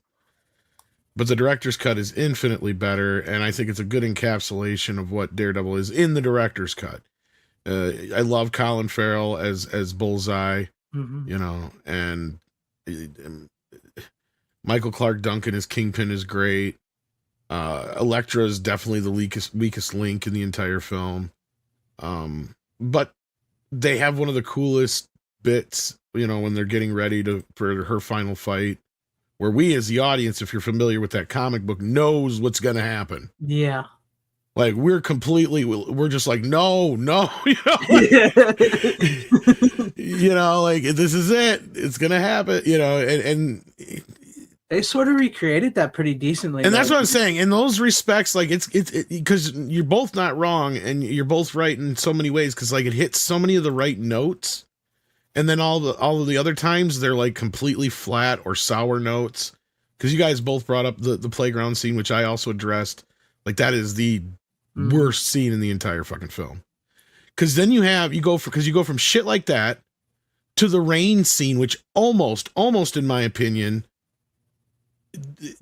gives the Spider-Man kiss scene a run for its money. Right? I mean, you know the part where I'm talking about, where he sees her in the rain? Yeah. Like, to me, that's almost as romantic as the spider kiss scene. So you have some great bits like that. And then, like I said, you got the Bullseye, Kingpin, Daredevil whole thing, right? Yeah. And I think how the character himself, for the most part, is treated is pretty good. Jon Favreau as Foggy is great. Yeah, I just, you know, that's what I said. I give it a C, because yes, there are problems with it, but I do like some of the campiness to it. I do like the action. Yeah. I do. I think it's got some really great action in the movie. I do like the scene. Hey, I'm not going to lie. I actually like that Evanescence song, you know, so I won't lie. I know. Like that song. I'm, you know, what's funny is I was looking for a clip that I saw this morning. I should have saved it. I'm really shitty at bookmarking things, but it was a really cool, more like funny, cover version of that song, and I couldn't stop laughing. I should have saved it. But yeah, no, in the movie it works so brilliantly, right? Like it gives you chills, especially, like I said, if you know what's coming, right? Which song? The Bring Me to Life song in the it's like a music video within the movie. Yeah, it was. Well, there's like a Seether song on the soundtrack that's pretty good. And Man Without Fear is good. The Rob Zombie song. And I think Evanescence has like 2 songs on there, because I think the other, isn't My Immortal on there too as well, besides that song? I think so. The soundtrack is pretty badass. I mean, I remember when the movie first came out, it was one of those movies where the soundtrack was actually better than the movie. But once we got the director's cut, I totally changed my tone on it. Even though I didn't hate the theatrical version, I thought the theatrical version wasn't horrible. You know what was good from the theatrical cut that no one talks about, and that's in the initial DVD release. You guys did. Special feature documentaries on there are really damn good. Like, I love special features, especially since they talk to a lot of comic creatives. They talk to Frank Miller. They talk to John Romita Jr. They actually have a lot of comic book personalities in that. In the special features, that Daredevil theatrical cut serves one physical release purpose, and that's not just because it's physical media, but the special features alone are worth it, because the director's cut is actually an enjoyable flick, but it don't got the special features. So it's one of those, you own them both. Yeah, no, I agree with you, Nick, on that part. But God, I guess we're gonna have to give the theatrical and the C then at the best. And even that's probably being a little too generous, and people are gonna yell at me. Yeah. Because I think this next one, I don't know if we're gonna have much of an argument about it. But speaking about Daredevil, geez, SFX Sabretooth Raptor, you are the sponsor tonight, man, with another 10 smackaroos. Thank you for that. Says, I would rather watch Daredevil's Ben Affleck's versus Marvel's Agatha Eternals Aloe Light and current MCU. Duncan is a great Kingpin. His voice and acting is S tier. Very missed actor. Yes, indeed. Give it a C minus. Yep, that's about where it landed. C. Yeah, I think there's enough in the theatrical cut that I think we can all agree on that it's not bad enough to put down that far on the list, since there's a lot of worse shit coming up. But before we get to the worst, we get some of the best with X2. I think we already kind of talked about this a lot, but I mean, man, what can be said about X2 that hasn't really been said in so many other places? It's damn near perfect. It pretty much is a perfect movie. And I don't say that too often about long ass 2-hour movie, 2.5 hour movies. But this movie clips along. It does everything it needs to do. It's a really tight story. It's a great emotional, payoff on so many fronts at the end. And yes, it leaves you open for a sequel, but it does tie most of the things up pretty well. And even if it doesn't get a sequel, who cares? Mm-hmm. Because, you get a great sacrifice. It's like the Empire Strikes Back of X-Men movies. It's just brilliant. Yeah. So yeah, you're going to have to fight me to get it out of that A tier. Nick? I think he stepped away. So go ahead. Oh no, Greg. I'm back. I'm back actually. Oh, okay. Either way, yeah. I'm right with you. This is an A for me. I remember being so pumped for this movie. I remember thinking in my head, I know this is going to be good. I could just feel the excitement in the air around this one. And it was unfortunate because not one of my friends at the time shared the enthusiasm that I did. Not a single one. But I didn't care because being into this type of stuff back then, actually, you had to actually have some conviction. And a lot of, my circles, I was the only one who would be into the stuff and excited for it. Maybe I'd have one other friend who would moderately care at best. But I was so jacked for this. I saw it opening night. And I loved it. I've gone back to it. And I remember being so floored with how killer Nightcrawler turned out.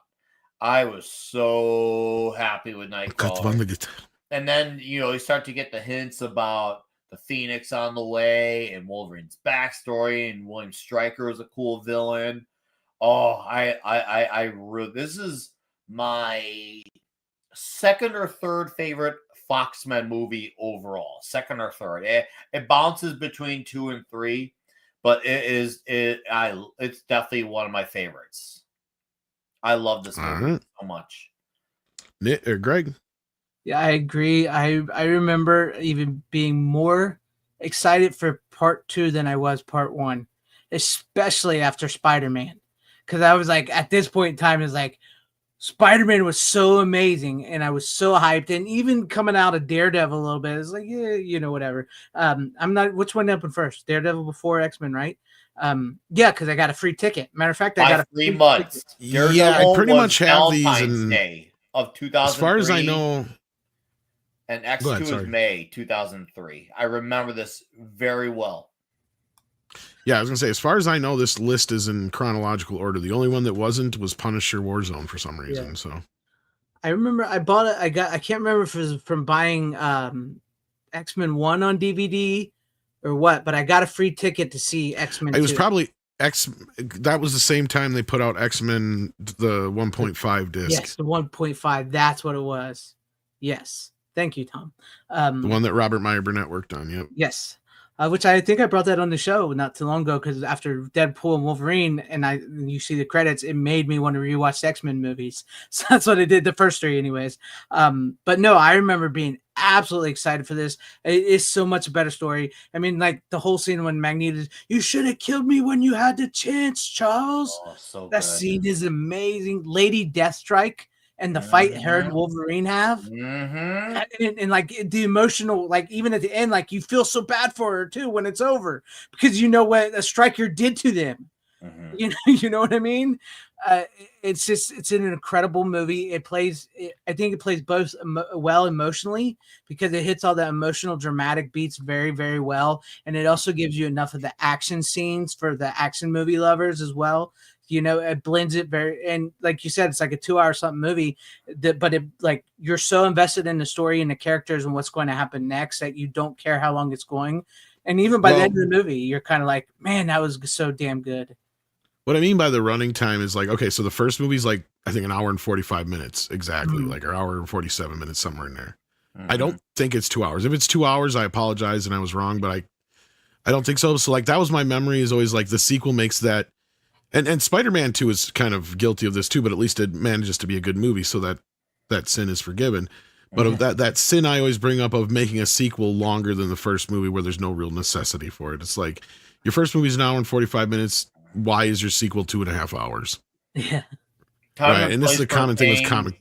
but not Okay. make it a one size fits all. I agree. Yeah, but I mean, we've gotten in this age of comic book movies where literally almost every Marvel movie is almost 3 hours long now. Yeah. Yep. Yeah. Yep. Oh, dude, preach that, man. Yeah. I sure trust me. I agree. Yeah, imagine my shock when I saw that Thunderbolts was only 2 hours and 6 minutes. I would have never believed that. Well, Like, and that's the thing, is the last 3 Marvel movies, as far as we know, the only reason they're as short as they are is because they cut the shit out of them. Right, Yeah. so they were probably initially planned on being like 2.5 hour movies. So that's the thing. Yeah. Like an Avengers film, I can kind of understand, but even then, if it's 3 hours long, dude, maybe it's time to cut your movie into 2 movies. Yeah. I would say, like, though, with X-Men 2, is like you really get to the meat of the X-Men in Yes. this movie. And it it's doesn't like- waste any time getting started either, right? Like Yeah. it just gets it's one of those movies that hits the ground running, doesn't stop. You got great villains, you've got the heroes on the run, you've got, the whole story comes together really well. It works well with the first film. That all goes out the window with the third one, but we'll get to that. And Brian Cox, was great as Stryker. Just Yeah. amazing as Yeah. Stryker. I have another weird, like, busted cherry that came from this movie. This was the first movie where I started to learn about the egos of actors and actresses, because I remember hearing about Halle Berry constantly complaining about wanting a Storm movie because her character was not the front center attention. Well, I would And say my- My gullible mind as a ninth grader was, bitch, your character is not the most popular comics in the books. She doesn't even have a comic ongoing series. Of course, I don't know at the time that she knows that. But no, ninth grade me is just saying Wolverine's the most popular character. He's one of the few that actually has an ongoing series. So it doesn't just happen because you exist. Then I learned the egos.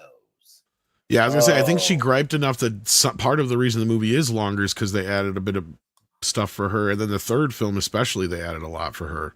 Yeah. Um, It drove me crazy. But I think she was always pissed that they cut so much out of her stuff in the first film. I like See, because Storm like I as said, a her whole character. origin story is cut out. That's in the original script, and I think it's even in the novelization I have. And I got to read that novelization again because I think it might even have the connective tissue to explain that Toad joke. Because that's the thing, is I think they had a fight that got cut out earlier in the film, or they didn't shoot all of or something, then they decided not to. But I don't know why they would leave that hanging line in there. You just cut the line out because it makes no sense as in context it's in now. But anyway, let's get away from that shit and let's get into this, because 6 brings up a very important message with $11.38. If you get that reference, that's right. On May 25th, let's get ready to grumble. It would let me spell rumble. Oh, let's get ready to rumble. That's right. We're going to talk about Star Wars, nothing but Star Wars. And 6 will be joining us, and we're going to go to war. That's right.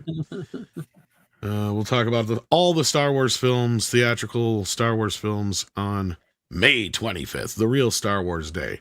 None of this May the 4th would be with you Hallmark crap. All right. With that, let's move on with Hulk.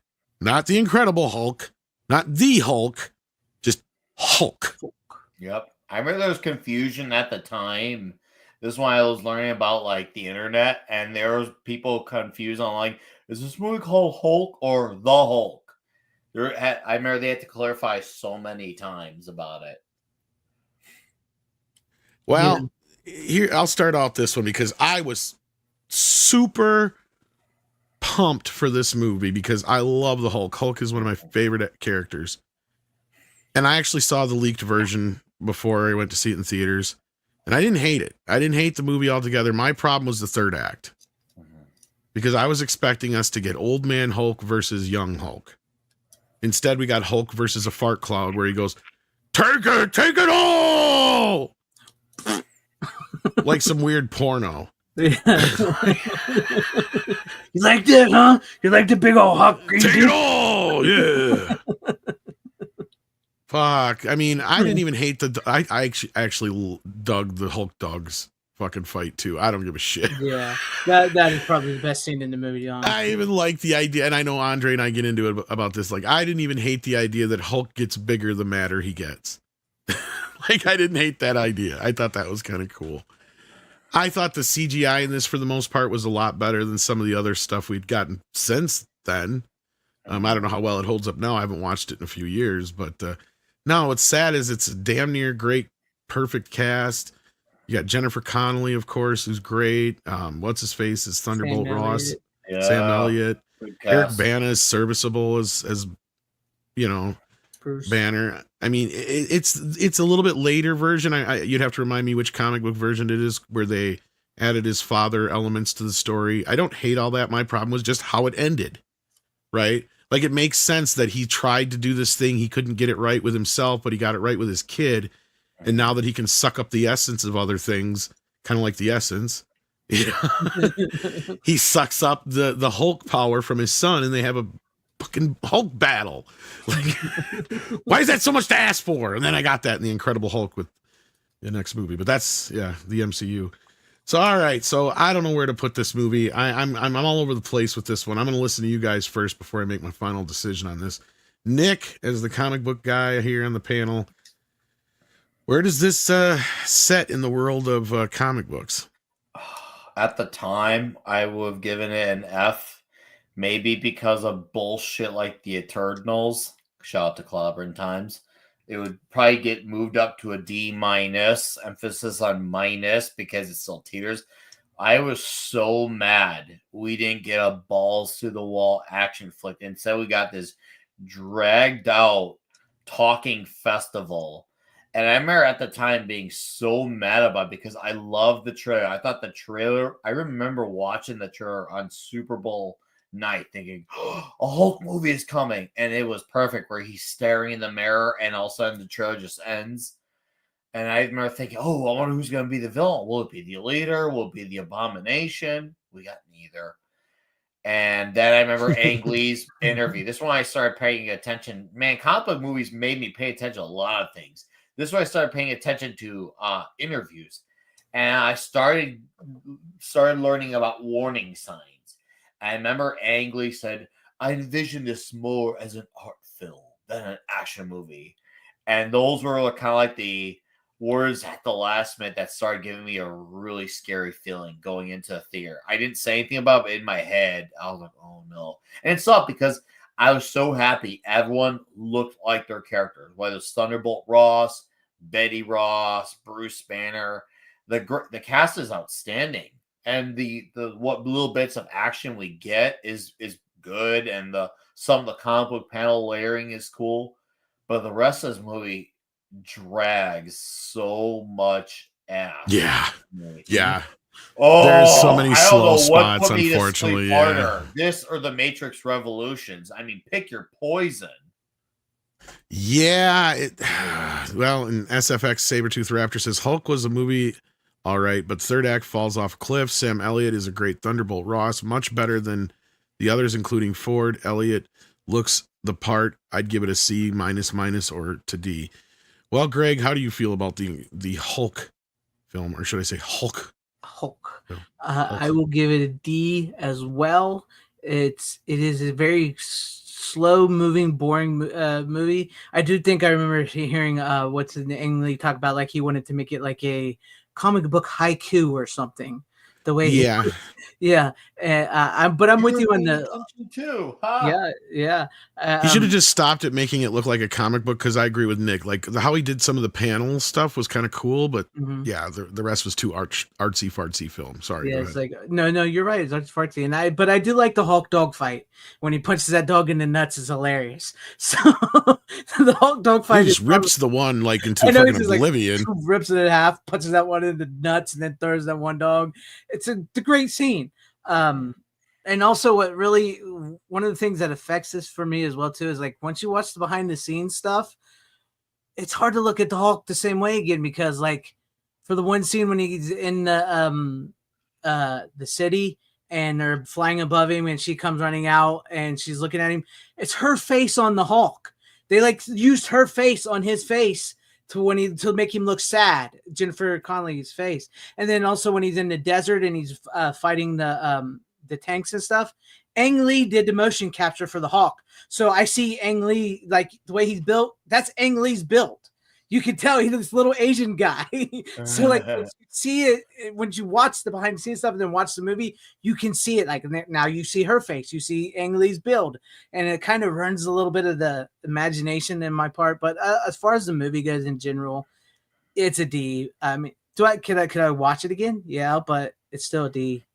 And the fart cloud stuff is just like, oh, dude, so and you got Nick bad. Nolte. I was so mad because I wanted us to do well, even though the Hulk wasn't my favorite character. He was my younger brother's favorite character.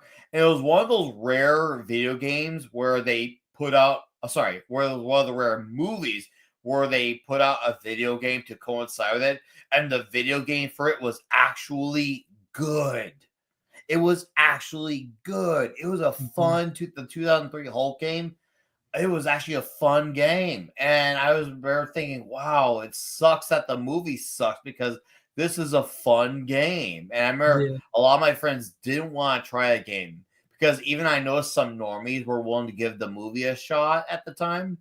Some of my more normie friends. But that movie really turned them away. And then Ultimate Destruction came out 2 years later. And the rest was history.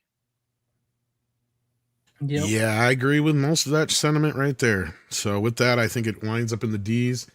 And we move on to a super chat from earlier. Action Com says X2 prevented Halle Berry from starring in Ben Affleck's Giggly or Geely or however you say it. Jennifer Lopez took it instead. Barry should be thanking the gods. Yeah. Yes. I wish she stayed in Jiggly. She's very jiggly. I wasn't even thinking about that. Anyway, Punisher. We already discussed this movie a little bit, but I'm gonna kill his whole family. I'm gonna kill every one of them. I'm gonna kill them all dead. And I'm gonna punish him. Oh, it's so funny. Oh my God, it's the Punisher. He's come to punish me. Just don't mess up my hair. I work really hard on my hair. What is with the Marvel movies at this time having the obsession of being affiliated with new metal soundtracks? Holy shit. That was the 2000 This era. one does have a nice soundtrack to it though, but yeah. I have this soundtrack too. Man, they really love their it was cool to have Kevin Nash as the Russian. I thought that was cool. That was actually a damn good fight. And I mean, they really emphasized the kill on killing the family, as Tom mentioned earlier. And Thomas Jane, it was cool to have him wear the skull. Kind of a little iffy on his roommates. I mean, it did add some stakes. I'll give them credit for that. It wasn't a total waste. So they did add, you want, especially as far as tension, because, you're thinking, how do you challenge a character like this? Well, I guess you got to attach some people to him to put him in a scary position outside. I want to kill his whole family, not just his whole family. I want to kill anybody associated with him, even his fucking pharmacist. I like when they the angle where he used the gay angle. Over Howard saying that. I thought that was really well played. And the DVD came with once again, the DVD release, the initial release came with a comic book. So for me, those are expectations. I was happy with the movie. I saw it twice in theaters. I'm going to go with a B for this one. I was a really happy fan. And I never sadly saw the director's cut of this. Maybe I should finally fix that. I have that. Sadly, that's only available on DVD, the director's cut. Is it how much of a difference is it compared to, let's just say, like Daredevil 03? It's a bit. It's been a while, but it actually does flesh out the movie a little bit because, like, they wanted to film the opening scene was supposed to be him in Kuwait, battling in Kuwait. So it's like done in the style of the comic book art. It's from the artist that did the, I can't remember his name, but he like, Steve Nolan from the Garth Ennis one. it might have been. Because I know Garth Ennis. Most of the ended up scenes doing had to do with on people stuff. that he knew, like that he met, right? From my memory, though, it was like Yeah, just people he worked with. People he Yeah. worked with. Yeah. And his buddy and his black friend in it, it turns out he's the one that turned him in. He's the one that turned him in onto the Saints to where to find him. So like he betrayed him, and so that's that's in the director's cut. That's not in the actual movie, the theatrical version. Oh, So Video Savant just beat me to saying it. I was just about to mention the popsicle torture. oh yeah, I love that And I can confirm that is directly taken from Chuck Dixon's run. And guess what? Chuck Dixon did not get a thanks for that in the credits. What the shit, Marvel, for that? You directly looked at that shit, which thank you for being faithful, by the way, A.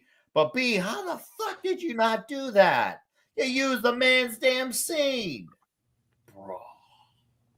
Well, so what do you say, Greg? What's your score?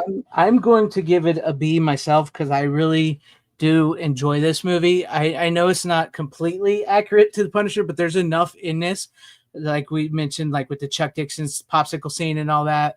I really like Thomas Jane as the Punisher. Travolta's hamming it up. What can you say? But no, it's got good enough in it, and I know the director from.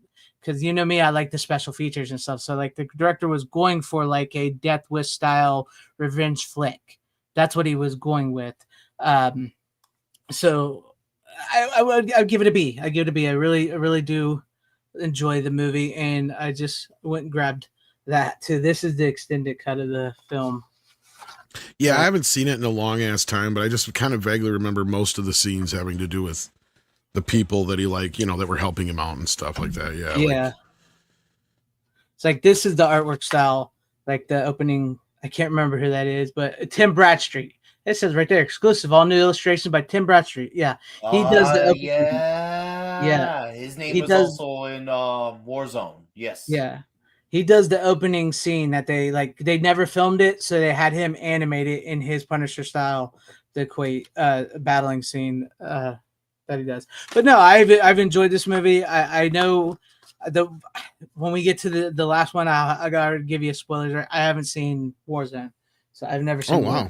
So all right, well, on this one though, what would you give it? B. It's a B for me. All right. So Nick, you said about a B. Yes. I would actually probably go a little bit more C level, but since you guys both said B. And I don't think people would forgive us considering Dolph Lundgren's is up there. And Spider-Man 2, we've actually talked a lot about already, but I mean, we can kind of give a brief feeling on it. I think we all kind of hinted how we feel about it. Mm-hmm. I mean, yeah, I was very familiar with a lot of the Spider-Man villains, and this was a little bit kind of a different take on Doc Ock, but it still worked. Like, because my memory of Doc Ock, especially at this time and from a lot of the comics, was he's just kind of more of a one-dimensional bad guy, if that makes sense, kind of in a lot of ways. They didn't really get too complicated with him till later on from my memory. But this was kind of an interesting take on him, and I really loved the character. The only problem I have with Spider-Man 2 is I'm not a big fan of him getting basically performance anxiety.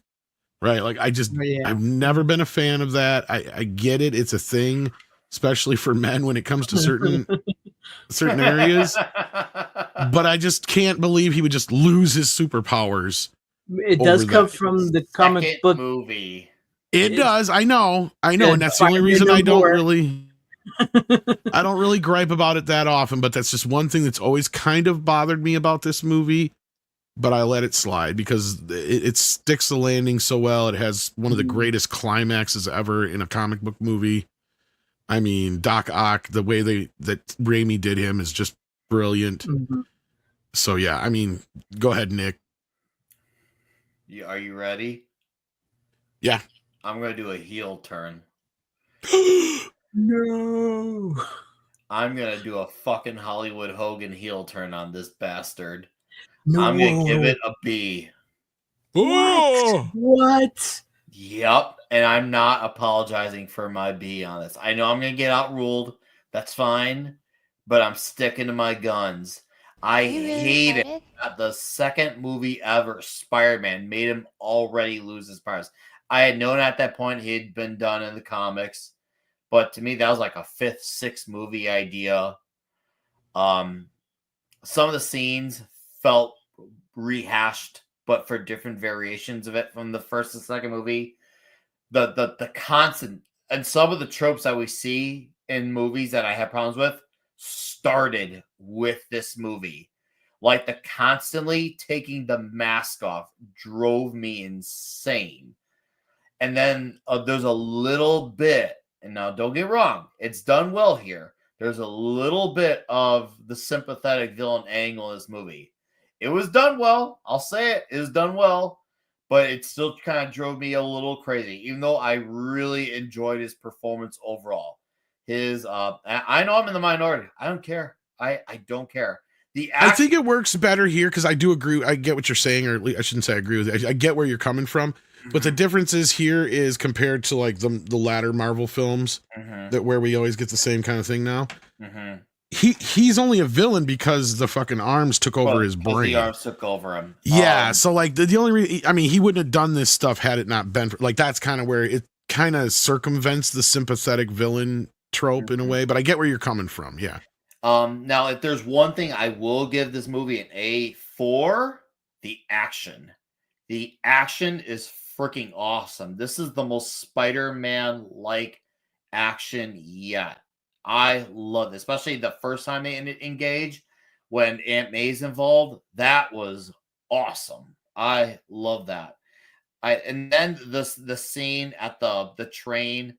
Overall, done well, but I hated that he took off his damn mask for that. Once again, that reeked of. That's one time I feel like it's important though, because it doesn't matter. Nobody knows who he is, even without the mask. It's just the importance of that scene is that they realize, oh, he's just a kid.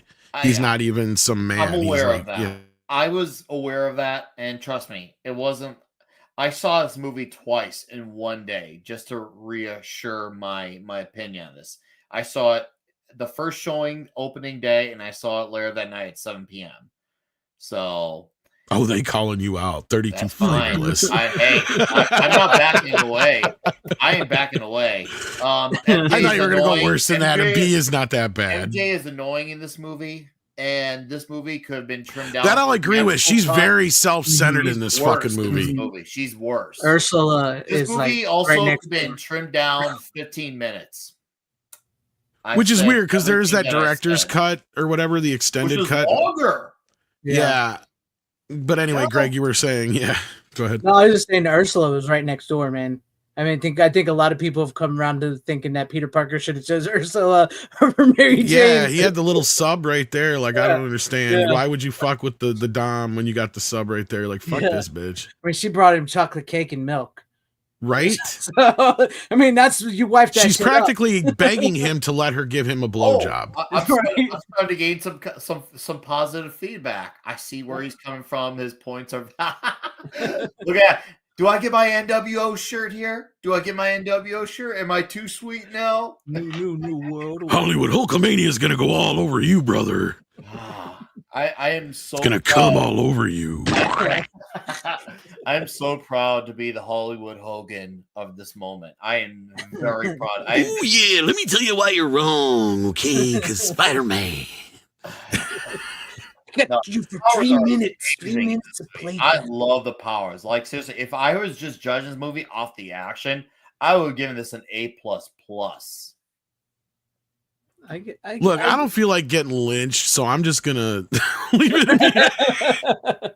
I'm leaving it at an A myself. I enjoy the movie. I do get some of his points about the mask. So, but I think though I'm with you on the train scene that's where the mask does come off. But I do get a little bit where Nick's coming from with the constantly removing the mask. But that's because they're actors; they got to have their face seen. Yeah. Is this the? Shut up. Yeah. No, go ahead. Anyway, we need to move on because we got a lot more movies to go. We got almost as many. Thomas Jane's Punisher appears in this movie. Does he? Yes. He's right. Mm-hmm. It's actually a stunt double, but it's supposed to be him. Okay. When I don't Mary remember Jane that. leaves the wedding and she's running and she's in the wedding dress to run to Peter, she bumps into him and he turns around and he looks at her. He's blurred, but he turns around and looks at her, and it's Thomas Jane's Punisher. She was Maggie I did not know Gyllenhaal's that. Rachel Mhm. Dawes before Rachel Yeah. Dawes. I did not know that. No more Tom knows. Jason Webster sends in an Australian $5 and says Eric Bana and Sam Elliott were great as Bruce Banner and General Thaddeus Thunderbolt Ross in Hulk 2003. I agree. Mm-hmm.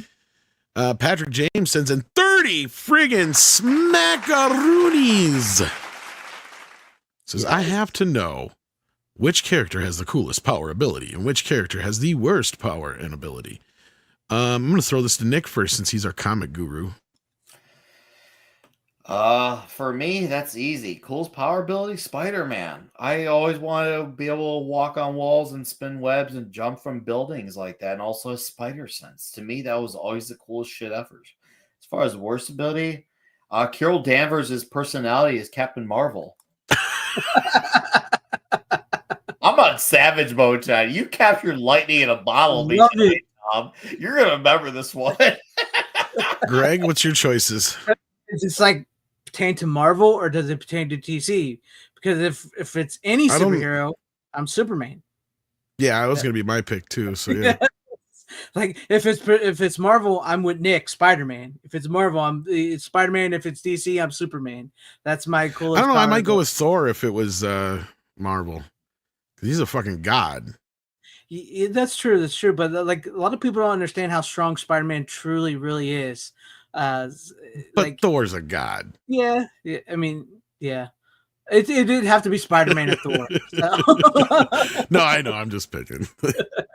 And Thor looks like Chris Hemsworth. So I mean, Yeah. there is that.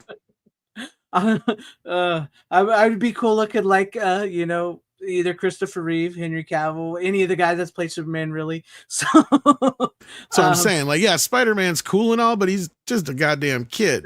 Tobey Maguire ain't getting, and them guys ain't getting laid nearly as much. No way. You got Chris Hemsworth, you got Henry Cavill as choices. Like, yeah, no way. Yeah. Worst powers? What do you say? I mean, that's a hard one. Like the worst powers. Like I think about the kid from X-Men 2 who can't sleep and he's like blinking to change the channel. Oh yeah. Like that's Or pretty bad. Rogue in general's got a pretty shit. Yeah. You're not wrong. Or even Clayface, like a guy who's a giant clay who cannot hold shape of a human forever. So like Yeah. I mean, that's the thing. What do you pick for worst? Is it somebody who actually has no powers to deal with, or is it somebody who has like powers that are more of a hindrance than they are help, like Clayface, like you said, is a good one. Or the kid that can't fucking sleep. Like, who's that really doing good unless you're actually solving something? If you're not smart, you're just stupid watching TV all night. You're not accomplishing anything. You can't sleep or anything. It's just like I don't know about that. Or the Blob, the video spots the Blob, maybe. Yeah. Squirrel Girl, somebody said in the chat. That's another good one. I don't know. Go ahead. I was gonna say like the thing with the Blob though is like he's super strong. So yeah, I mean that's what I'm saying. I'd have to sit there and weigh out like ones like Rogue makes sense to me. Like it's somebody who, even though you could have some sort of, you could use it as a power and it could be used in ways. It doesn't really lend itself to the typical superhero thing. And you never get to actually love or touch anybody, right? You know what I mean? In a physical sense, it's a real shitty kind of, unless you could find somebody who could actually take away mutants' powers and then you can actually kind of make them a couple, but then you better hope you get along with them, Yeah. But yeah, anybody who can actually do anything that's worthwhile, it's kind of tough to say they got a bad power. Pretty much. Or Nick Nolte from the Hulk. You don't want to be a fart cloud.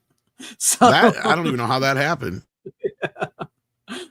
Maybe Nick farted at the last moment and like, oh shit. That was good. I thought I was gonna be the Hulk. That's a very generous super chat, by the way, from Patrick. Yeah, that's Yeah, why I'm trying to that's give him his money's amazing. worth here because it's a good Yeah. question, though. It's a It very is good a question. No, he Somebody said definitely- Snowflame in the chat. I don't know. Cocaine gives you superpowers.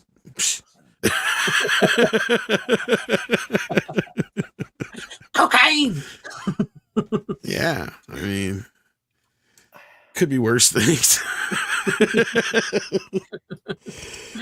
I don't know. I mean, yeah, I mean, obviously, some of the ones with some of the lamer powers are probably one of the more.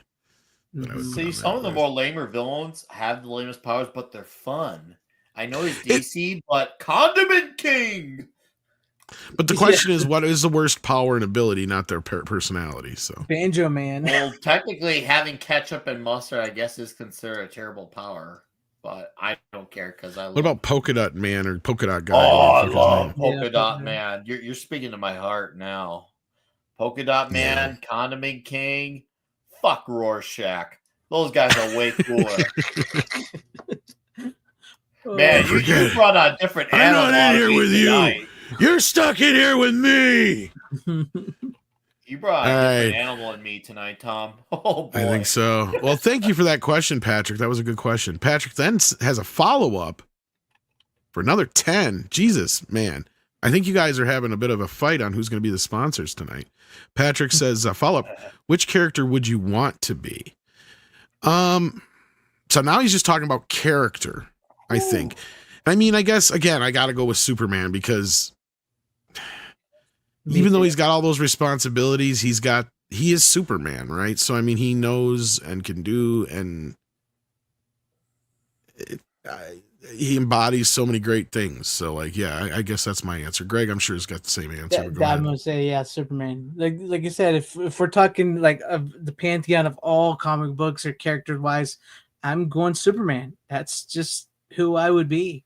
It's that's that's the first superhero I ever saw on TV. That's the movie I remember the most growing up seeing for the first time, and it's just been a fan ever since. So yeah, Superman. But I mean, otherwise, I guess another good choice would be Batman, but I don't want to steal one from Nick. So, because Bruce Wayne is pretty fucking rich. He gets a lot of play. He gets a lot of play. I mean, he got a whole ballet, not just one ballerina, a whole ballet. I mean, you can't beat a loyal woman like Lois. So True. But she's always getting herself into so much shit. Yeah, but it's like job security for Superman. She's doing her job. She's being an actual reporter. She's doing her So job. I could look past it because she's actually trying to do her job right. So what character would you want to be, Nick? Just character-wise, I guess. I'm gonna cheat here. Doctor Strange or Nightwing. Sorry, Doctor Strange or Superman. There you go. Okay, yeah. And since we didn't pick a Marvel one, I guess I'll pick a Marvel one just to be fair.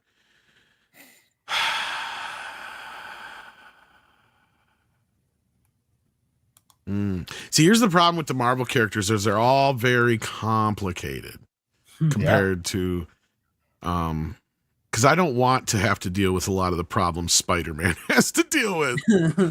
You know what I mean? And yeah, Professor X is cool, but he's stuck in a chair and he has done some pretty questionable things.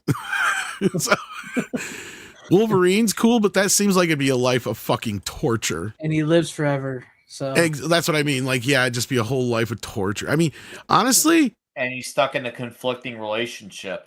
Mr. Fantastic's probably got it pretty good. I mean, he's got Sue Storm. He can stretch shit, you know.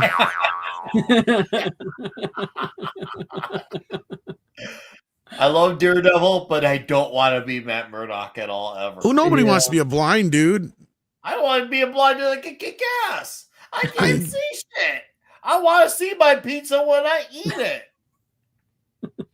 You don't know if there's not bugs or anchovies on that shit. Well, I'll smell it, but I well, want true. to see it. The visuals you are do have very super important senses. But I hopefully you got your money's worth there, buddy. And thank you for that, Patrick. That was very, very generous of you. But now let's move on to the bottom of the barrel, because here's where we get hitting a roadblock. This is at the end of the pre-MCU era, kicking off with Blade Trinity. Talk about diminishing return.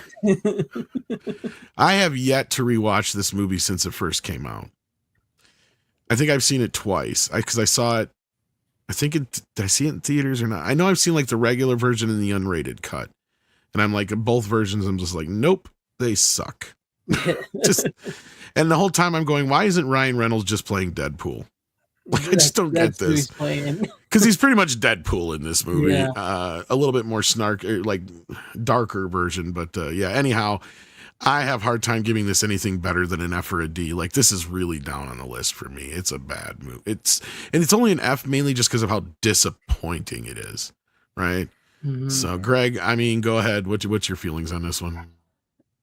See, I almost want to give it a D, but I'm with you. Like with the F, is like, I really feel like Dracula could have been a really badass villain in the Blade franchise. I mean, like even I can't remember the guy that played him, but I know he's on Prison Break. And then with Whistler, they do the Whistler thing one too many times. Where this time he's finally dead, and now it's his daughter. And yeah, just Bill's good looking, but yeah, no, I gotta go F. I'm less sad, better. I'm gonna go F. Nick. Oh man, I was so sad walking out of the theater from this movie. I was highly anticipating it. It was one of those, like, all the dominoes were falling into place. The pizza was good that day. I made all my money to see this movie from a school fundraiser. I was actually hanging out with dudes who were actually into these type of movies. Everything was coming up Millhouse. I was huge into Triple H at the time because of his Evolution group during the Ruthless Aggression era. I was, dude, like, seriously, I was on cloud 9, and then I saw this movie, and I was hurt. I wasn't even mad. I was hurt from this movie. I was so fucking hurt, and I never watched this movie again. This one deserves to stay fucked in the ass from now until forever. I think F stands for fucked, or fucked in the ass stands for F, I imagine. That's what I'm thinking you're saying? Yeah, fucked in the ass from now until forever, no lube. Just permanent dicking. This one tried skating uphill. Yeah. You're stating the obvious. Yes. And as far as I'm concerned, Wesley Snipes owes me all the weed that he smoked during the making of this film for making me sit through it. He wouldn't open his eyes. Wouldn't come out of his trailer and shit, supposedly. All right, kids, here we go. We got a super chat, and then we're going to get into another doozy. We got all 32 flavors of Nicolas Cage. Jason Webster sends in 5 Australian and says, Nicolas Cage's accent is Johnny Blaze in Ghost Rider. That's power in itself. Yeah. He's Johnny Blaze! I mean, like, my hair's on fire! He would be worth the price of admission alone for Doomsday. I'll admit it. He would be. Fucking A. Now there's a Doomsday, yeah. I'm Dr. Doom! I've come to bring your doom! See what I did there with my name? Oh, my face hurts. Well, he did take his name after Cage. What's his name? I can't even think of his name right Luke now. Cage! Luke Cage!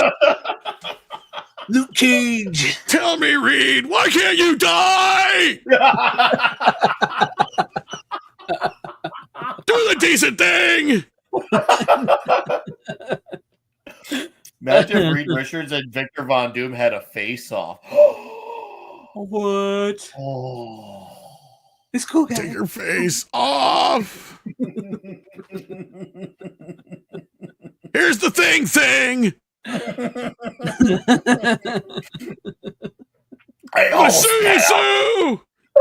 almost spat out my water. Nick loves Nicolas Cage. That's great. Amazing. You want to know how I got this scar? Oh,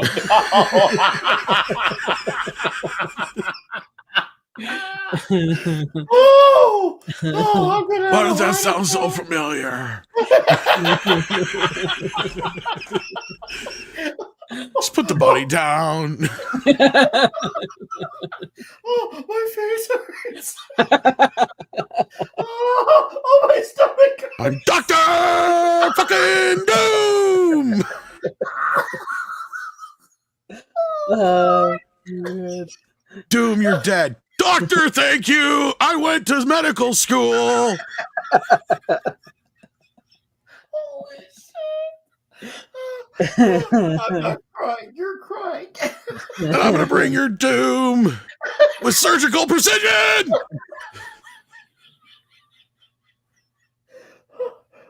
I'll check and see if he has a pulse. I am a doctor after all. Oh, I'm not all bad. I saw a guy choking at a restaurant in Kentucky, so I gave him the Heimlich maneuver. Then I electrocuted his ass.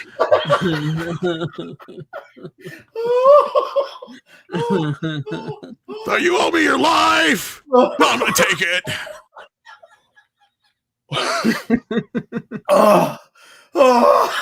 Okay, I need to stop before I give Nick a heart attack. I know we've moved on to Nick Cage. Didn't even talk to Elektra.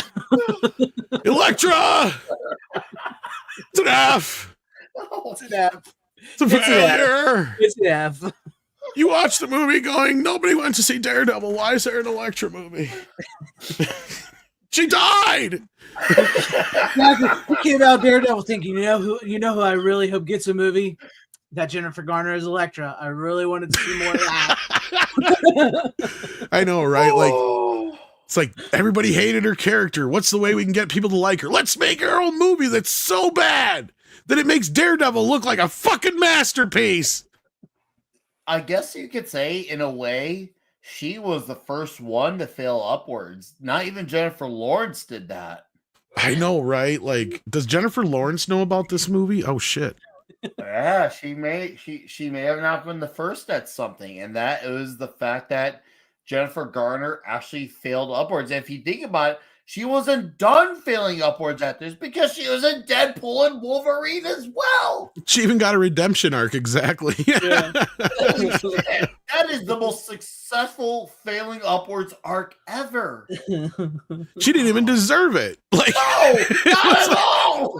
No, it's like everybody kept wanting to see Affleck back as Daredevil. Yeah, they're like, oh shit. It's like, Affleck. I know Daredevil. Oh, no big deal. I'm here though. Yeah. All right. Look, does anybody think this is anything better than an F? I got to hear your argument. Because I'll be honest with you, full disclosure, I shut this movie off and I never finished watching it. I have the director's cut on Blu-ray. It's still in plastic. And the only reason I have it is because it came, I think, in like one of those stuck together 2-pack things with Daredevil or Fantastic Four. One of the two. I can't remember what it was, but like, yeah. You know what really adds insult about this movie, about Daredevil, in this is like what the director of Daredevil said, that the movie was never supposed to be about Daredevil and his girlfriend Elektra, right? He said that because that's what the director's part, because like they made him go to bed with her, like you were talking about the rooftop scene when they kiss and everything. Mm-hmm. The studio made him cut that to where he ends up taking her to bed, and in the director's cut, he leaves her on the rooftop and goes and fights. Because he's Daredevil. So, like, all that shit they made him do, and then she goes on to her own movie and falls in love with another guy. Yeah, she doesn't even remember dying or anything like that. And that's all I remember is, like, this is fucking dumb. Yeah. You know what the movie reminded me of? And I apologize, and this is nothing. If you like this movie, that's fine, especially if you like it as cheesy bad movie. I can totally get behind that. This movie feels like a comic book movie written by a 12-year-old girl. Mm-hmm. I got so far into it, I'm like, who the fuck wrote this movie? Like, they clearly didn't watch Daredevil, right? Like, they just watched it in passing. They're like, oh, they saw this chick. They know that she died in it, but she could bring her back to life, and now she's this magical. It's like basically Terminator 2 with a chick, but with fucking Elektra, and oh my God. And you know, the proof is in the pudding is like later on, I dated a woman who had like some tween age girls, and they love this movie. Yeah. So that was my proof in the pudding right there. I'm like, yep, this movie was basically written for 12-year-old girls. Like, and that's why this just turned me off from the start. I'm like, nope, fuck it. Yeah, yeah. And you're not wrong, because like matter of fact, the guy she falls in love with has like a 12-year-old girl who's special. That's what I'm saying. Like there's that little Terminator 2 kind of thing going on with it, right? Yeah. Where she's come with me if you want to live. Yeah. But it's all role reversal because it's the father instead of the mother, and Yeah. that's the vibe I got from it. That's how I remember. And I mean, I've only seen it once, and I didn't even finish watching it. But I remembered so much. I was so pissed at it because I like went into it going, okay, because I didn't even know they cut out the Daredevil bit either in the theatrical cut. Right. Because it's in the trailers.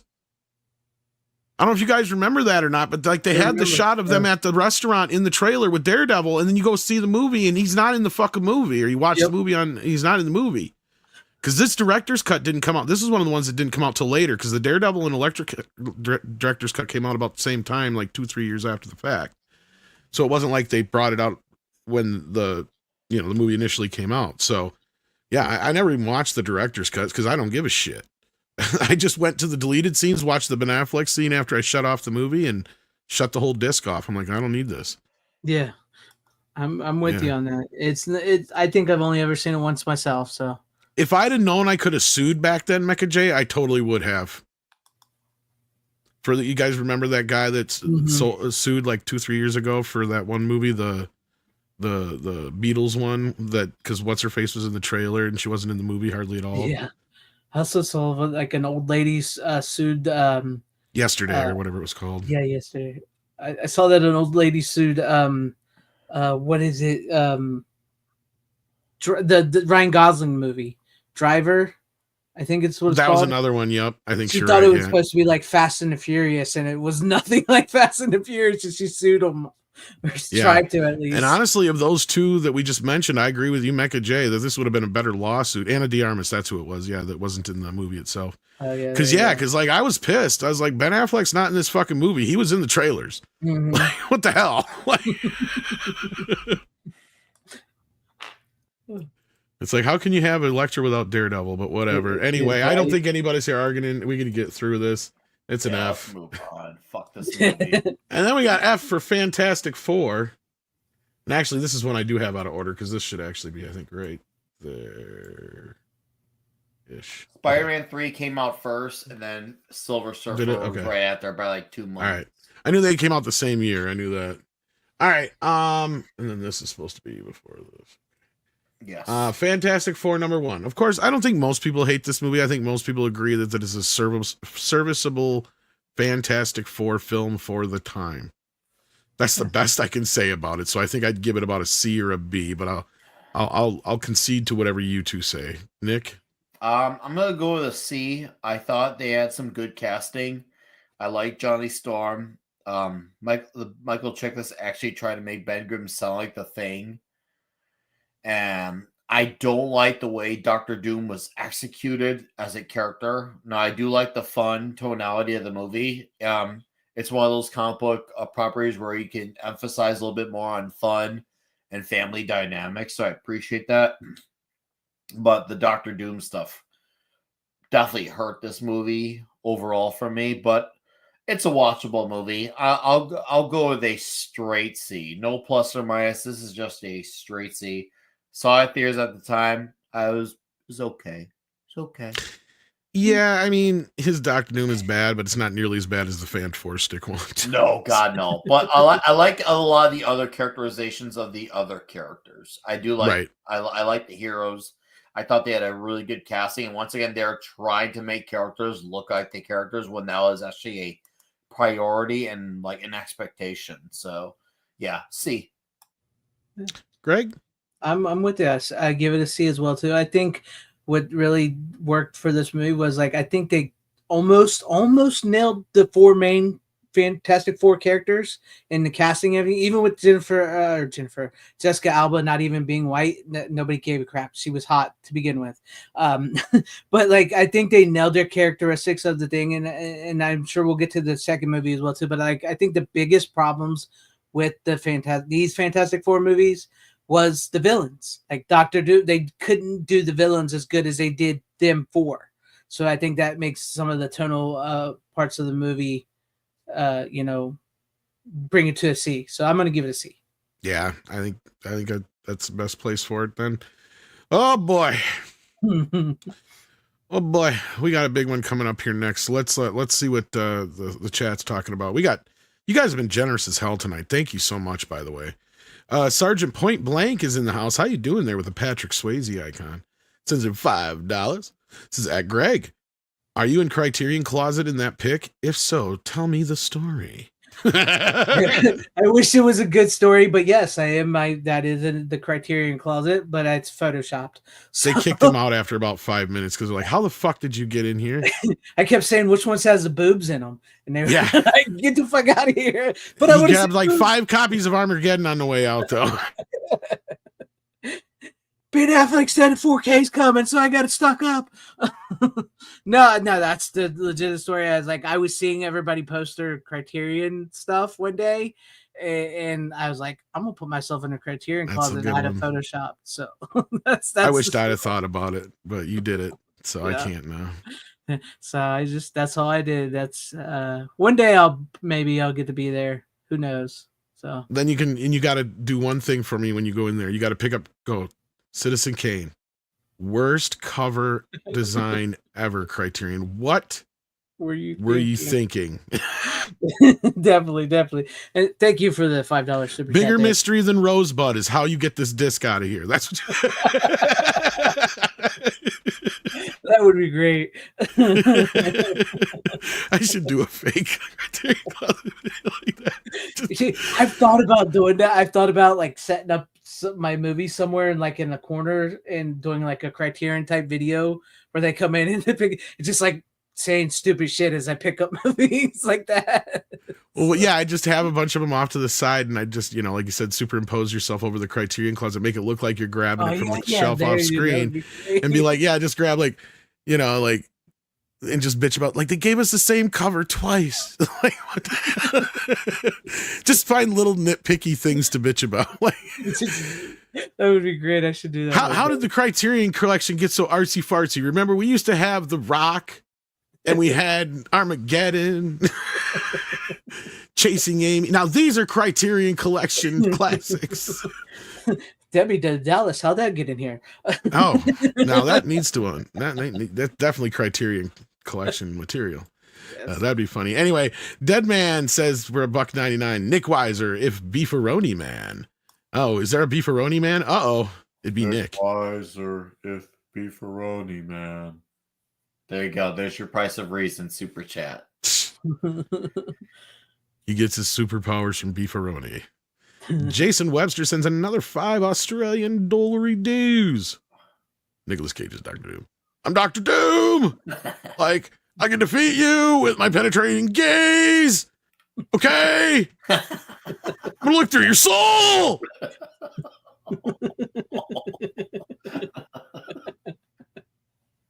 It's been an awesome stream today. Diplomatic immunity!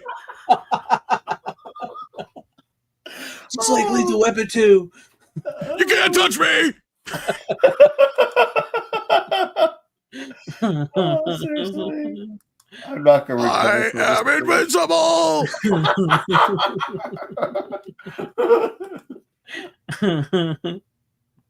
Oh, Lord. All right. X3. My God. I wanted to walk out of the theater.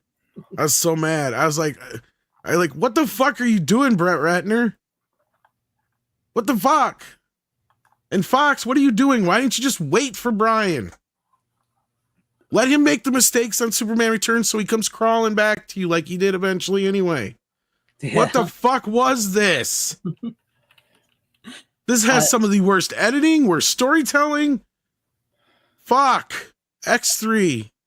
Oh my God, Greg, what are you wanted to jump in there? So go ahead. You're not wrong. I just wanted to say the one good thing I really actually enjoyed about the movie was the bridge scene when he moves the San Francisco bridge. I thought I wouldn't have a problem with that scene, but it inexplicably cuts from day to night in the middle of that scene. The biggest problem with that scene is it goes from day to night. But I thought them moving the bridge, what I'm really getting is I thought the scene of the moving the bridge looked real. You know what I mean? No, there's obviously a big chunk missing there. Exactly. Where we see That's my point. That's the whole thing. It's like it's a great visual effect, but it makes absolutely no fucking sense. You know, we talk about the Batman Forever Schumacher cut and all these other things. I guarantee you there's a longer cut of X3 out there that probably fixes a lot of the problems in this movie. Now, I won't say that it makes it a better movie. But it probably fixes a lot of the problems, because I guarantee it's probably a half hour or so longer, and it actually fills it, because this movie was completely made for the studio, by the studio, edited by the studio. Brett Ratner cashed his fucking check and went and directed Rush Hour 2 after this, because I don't remember if it was that or was the third one, whatever one it was after this, because like this movie just feels like completely like everybody was just coming in and punching their fucking time cards and then leaving at the end of the day kind of movie. Well, I would say with some very interesting, cool ideas thrown in there, but it's like, and then they try to do, it's kind of like BVS doing the Phoenix thing at the end of the movie for no good reason, just because you set it up in the last movie. It's like, no, you can let that simmer for a bit. Yeah, you didn't have to go right back into it. But I would Rush Hour 3. I couldn't remember which one, but I knew it was one of them. I would argue that Kelsey Grammer is actually giving a good performance. He's great in this. Yeah. I mean, that's the problem. For every great thing in this movie, you get 10 bad things. Exactly.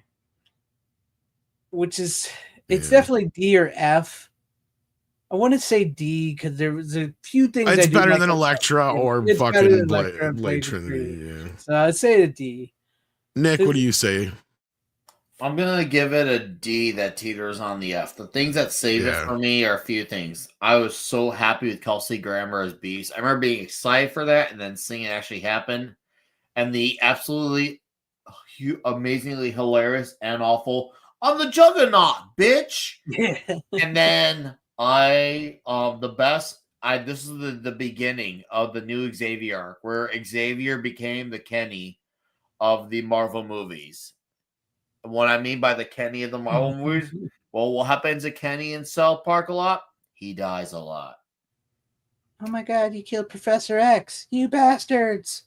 This is the first step. This is the beginning of the, This is the beginning of the Kenny trope. So I give it points for those three things, and everything else is bad. Yeah, you're not wrong, Nick. I agree with you. It's just one of those movies that you probably could. I mean, yes, there was hype after X2, and you wanted to see the story continue, but you probably could have simmered on it a little bit, waited a little while for the third one, especially with all the movies coming out. Yeah, they should have left Phoenix out of this one because it interrupts the Human Mutant War. That's clearly a big story in the X-Men universe that you need to kind of give it its own movie or two to kind of happen, because that is a big thing. Like, and you also have the whole idea of, okay, so there is this weapon that's technically a cure, so you have people like Rogue who are going to be like, well, wait a minute, this thing could cure me. Like, not all of us mutants want to be this way, right? You know, so I love the ideas that it brings to the table, but I feel like it needed Bryan Singer to be able to handle them maturely. Ratner is just doing what was on the page or doing what was being told by the producers and not really invested in the movie, I don't think. I agree. And again, you can think what you want about Bryan Singer, whatever. I just feel like he should have been allowed to finish his vision for the trilogy. I think that he had a bigger idea in hand and it just didn't quite get to pan out. And it really ruined this is where the X-Men films hit the skids for a while. So, but speaking of skids and skid marks and Nicolas Cage, it's time to rage. Ghost Rider, which also I think has an extended cut. I've actually never seen the extended cut of this one. I think it's on the Blu-ray too. Like, I think that's the only version I've seen, because I don't know if I saw this. Did I see this one in theaters or not? Because I remember this one like came and went in theaters pretty quick for some reason in my brain. It came out. It had a similar pattern to Daredevil 2003. It had Mark Steven Johnson attached to it, who actually was a genuine comic fan, and they did the February Valentine's Day weekend box office. So it was clear that, and of course this was 20th Century Fox as well. So they were really trying to get stuff off the ground. And, well, it didn't outright bomb, but like Daredevil, it basically didn't perform to the caliber of what they were hoping for. And I remember seeing this opening weekend. It was to me, it was funny to see a Johnny Blaze supposed to be like in his mid 20s, like 25, 27. But in this movie, Nicolas Cage was, let me think here, probably 43. And he was playing a 25-year-old with dyed black hair. So Right. it was hilarious. And he must be the same age as Eva Mendes. Is that her name? I think it is. And like Yeah, she's Eva way Mendes. you can tell she's Basically, way younger. Johnny Blaze. Nicolas Cage was playing Johnny Blaze the same way Roger Moore was playing Bond in A View to a Kill. 20 years past his role. Mm-hmm. But yet, I it was reject your entertaining. hypothesis. But it was entertaining because it was a really bad movie, but it was so entertaining. So I'm going to give it a generous C. Oh man, I have such a problem with this because Ghost Rider is one of my favorite as far as like visual characters. Oh yeah, he's outstanding visual. And this movie with Nicolas Cage is, even though he's too old to be playing it, this is like Morbius before Morbius. It is so fucking glorious, and it's so bad in that glorious way that it comes all the way back around to being a brilliantly bad movie. Does that make sense? Like, it is so bad, and Nick is playing it so fucking sincerely. Like, he means this shit. Oh, dude. When he This is turned one of into his Ghost most Rider? full Cage performances. Yes. It really is. This is up there in his top going full on Cage. Yeah. Right? Like, I mean, if anything, maybe Ghost Rider 2 has a few more cagey moments than this. Oh, it does. It most definitely does. But I don't know how to rate this movie. I don't. This is the first anomaly. So you know what? I think we should chat decide. I was gonna just say we should maybe leave it to the audience. Let's do that. Let me bring the thing back up here. I accidentally closed it. I didn't mean to. Go ahead, Nick or Greg. I mean, you didn't get a chance to really speak. I'm good. I agree. I enjoy this movie. I think it's a fun watch of a movie. If I'm rating it solely on my enjoyment of the movie, not of like the comic book esque of Ghost Rider, it's going to be a C. But it's a freaking fun movie. Like you guys said, it's one of those it's so bad it's good type of movies. And like when he turns into Ghost Rider for the first time, and he's he's like Nicolas Cage and all out and everything, and he's smiling and laughing and all that. It's incredible. And then him and Sam Elliott writing to the Ghost Riders in the Sky song at the end, near the end of the movie, to go face off when he's on his motorcycle, Sam Elliott's on his horse, and they're both flaming. Yeah. That scene alone is just incredible. I want a Sam Elliott Ghost Rider movie, right? man. That would have been amazing. Like an old West Ghost Rider, like set in the past. But yeah, you can leave it up to the audience, but I'm giving it a C personally. I think we should. I think we need to leave this one up to you because I don't want to undersell this movie in case it could go. But I don't. Hopefully, I'm not selling it short and kill it. But speaking of killing franchises,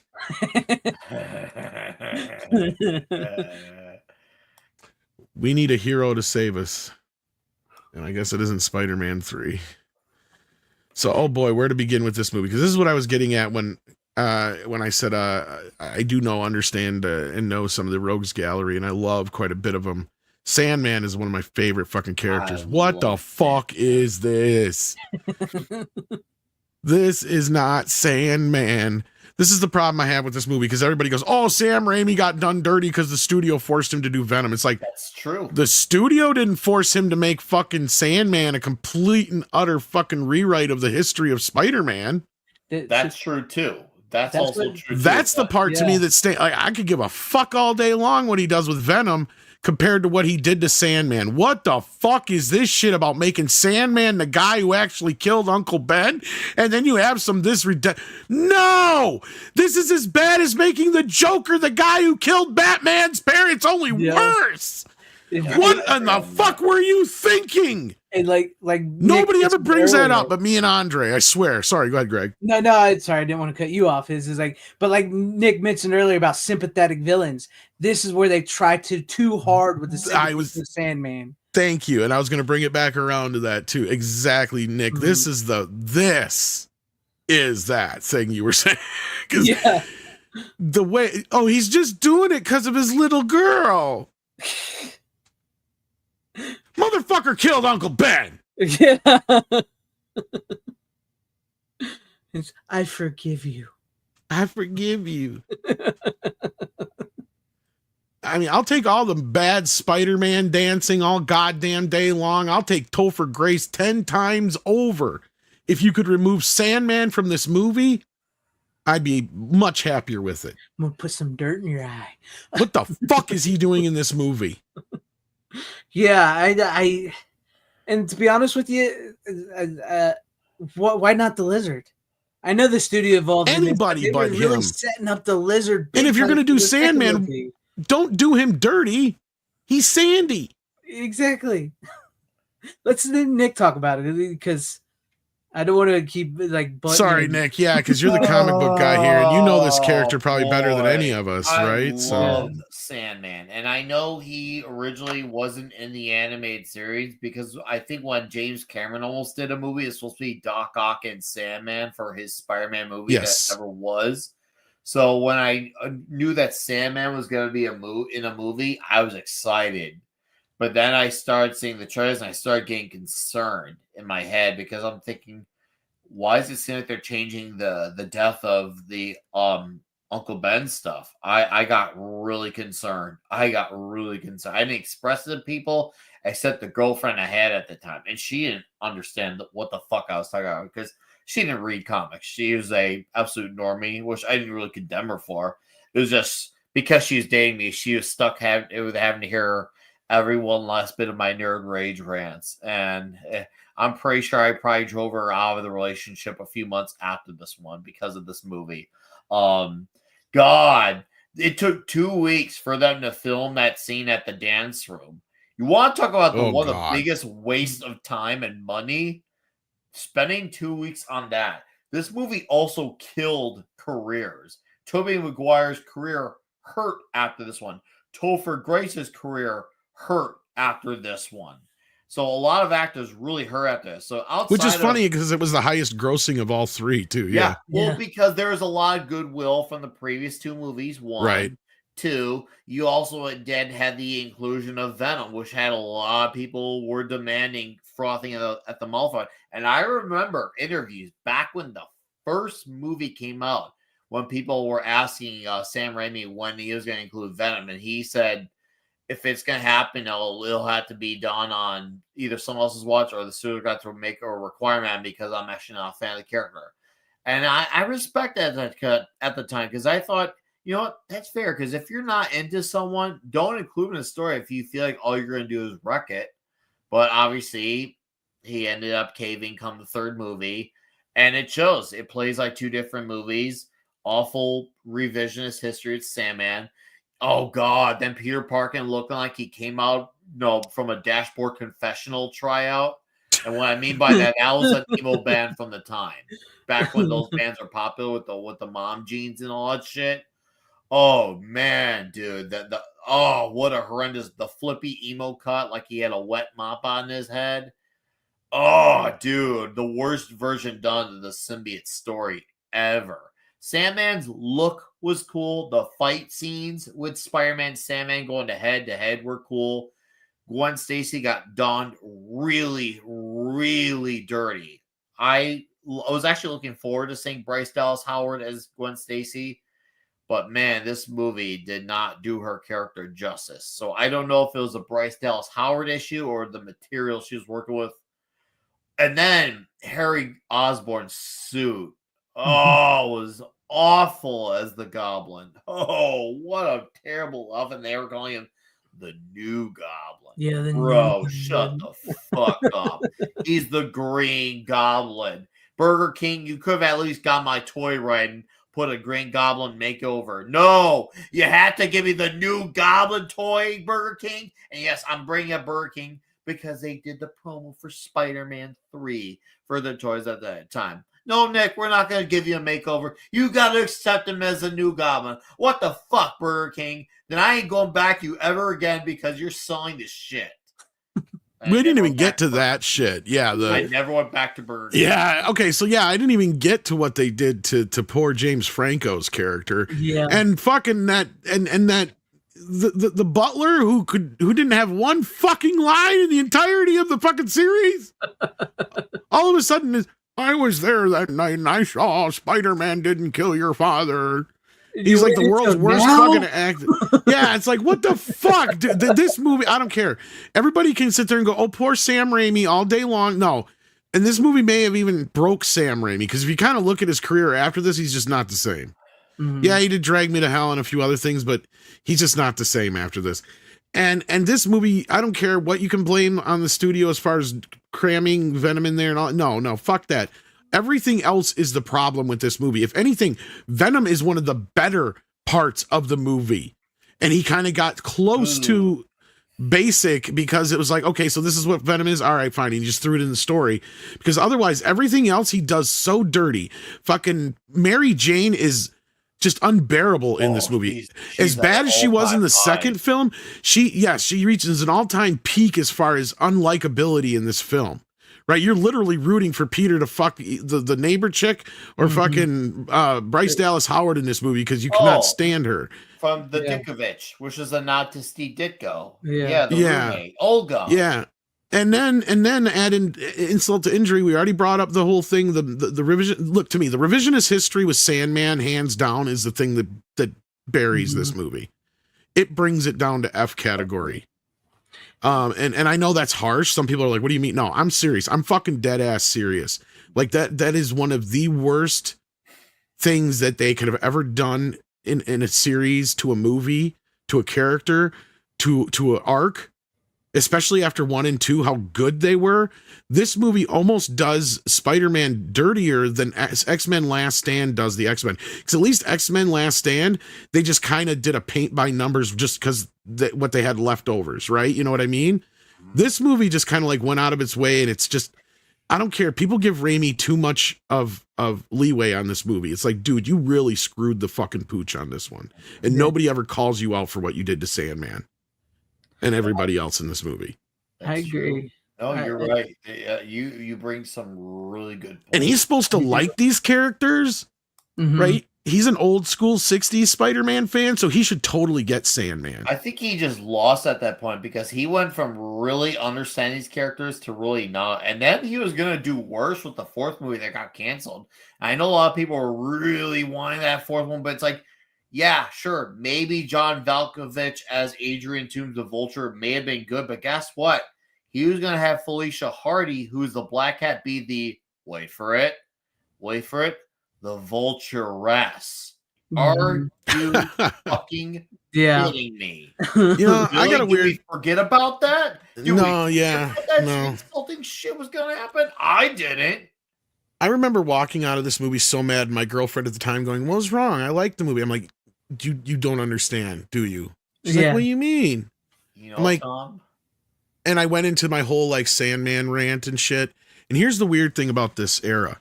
I had a Phantom Menace Darth Maul t-shirt that I fucking loved to death that just fell to shreds over time. I still have a Spider-Man 3 t-shirt that I can't fucking get rid of. Oh, that's funny. See, That is in like pristine condition. It's almost like it's a reminder. Oh, Right. And I've worn it several times, and I've even tried giving it to my kid and stuff, and it keeps winding up back in my clothes somehow. I'm like, how the fuck do I keep getting this fucking Spider-Man 3 shirt back? And it's not the worst shirt in the world. It's actually a pretty cool shirt. It has Spider-Man on his side in the black suit, and it's a black shirt, so he's blending into the shirt. Right. So it's just a basic black t-shirt, and it's actually a pretty badass shirt, but it's like, it's just a reminder of how, because I wore that shirt to the movie.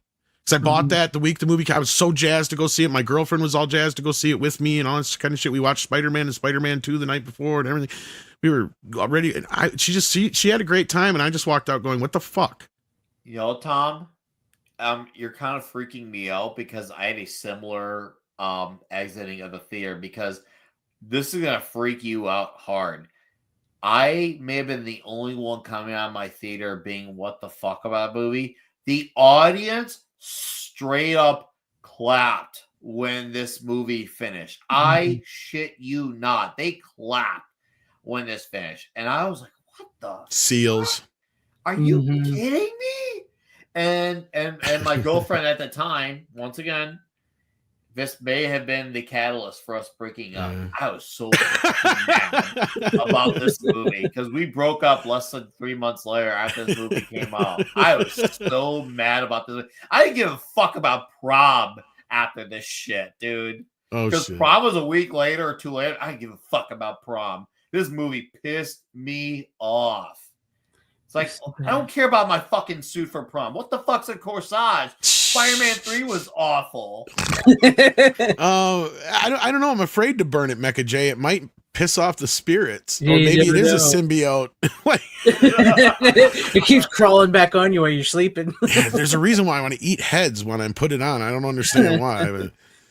But to this movie, like, I'm with you guys. It pissed me off so much when I saw it. I couldn't stand it. I even hate the music too because I don't think Danny Elfman came back for the music. I don't know. And but the soundtrack is pretty bad, yeah. The jazz, whatever. It's like this horrible music. Didn't fit it tonally.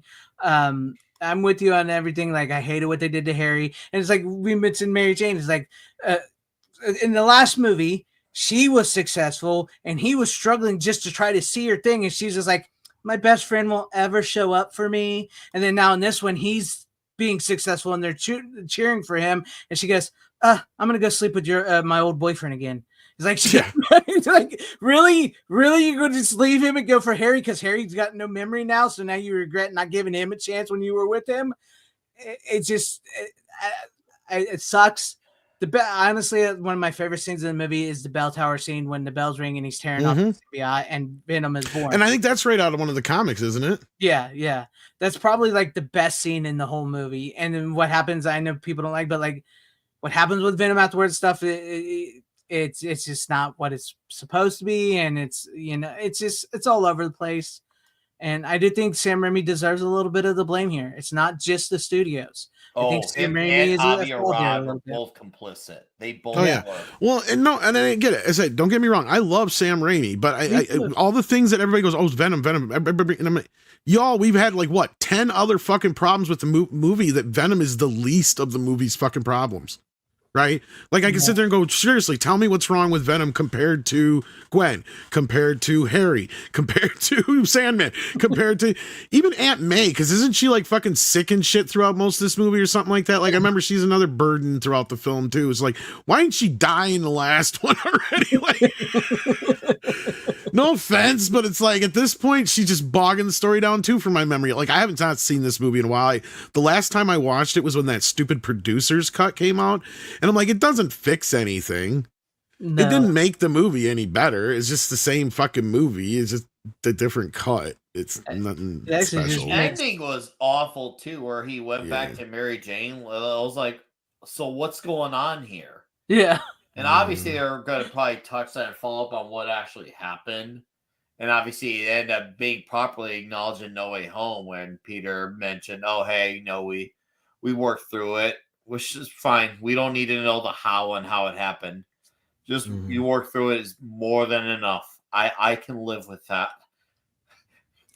Would have been hilarious if he's like, yeah, I'm with this girl named Ursula now.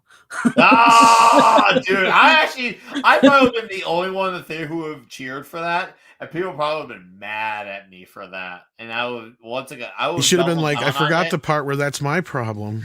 Oh! I would double down on it the same way I doubled down on my Spider-Man 2 thoughts.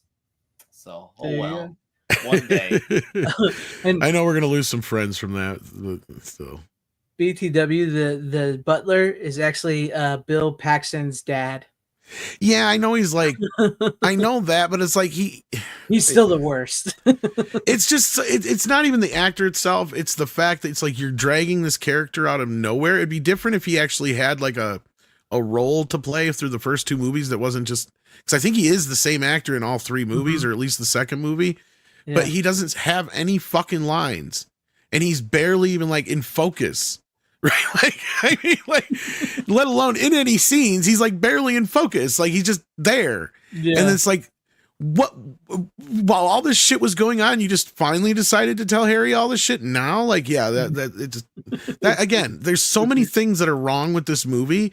That was the thing that bothered me for years in the nerd community thing, you know, talking with friends and shit, is like, how can you guys, like, you guys all talk about Venom. Fuck Venom. Venom is the least of this movie's problems. Like, really, at the end of the day. If anything, it's the one thing that he kind of got close to right, because, and I'm pretty sure it's just because he looked at like 4 or 5 Venom comics and said, here, put this in there, put that in there, do this, and that'll work. Okay, that's fine. Because he didn't care. Right? Because he didn't care enough to fucking destroy it, because it just didn't matter to him.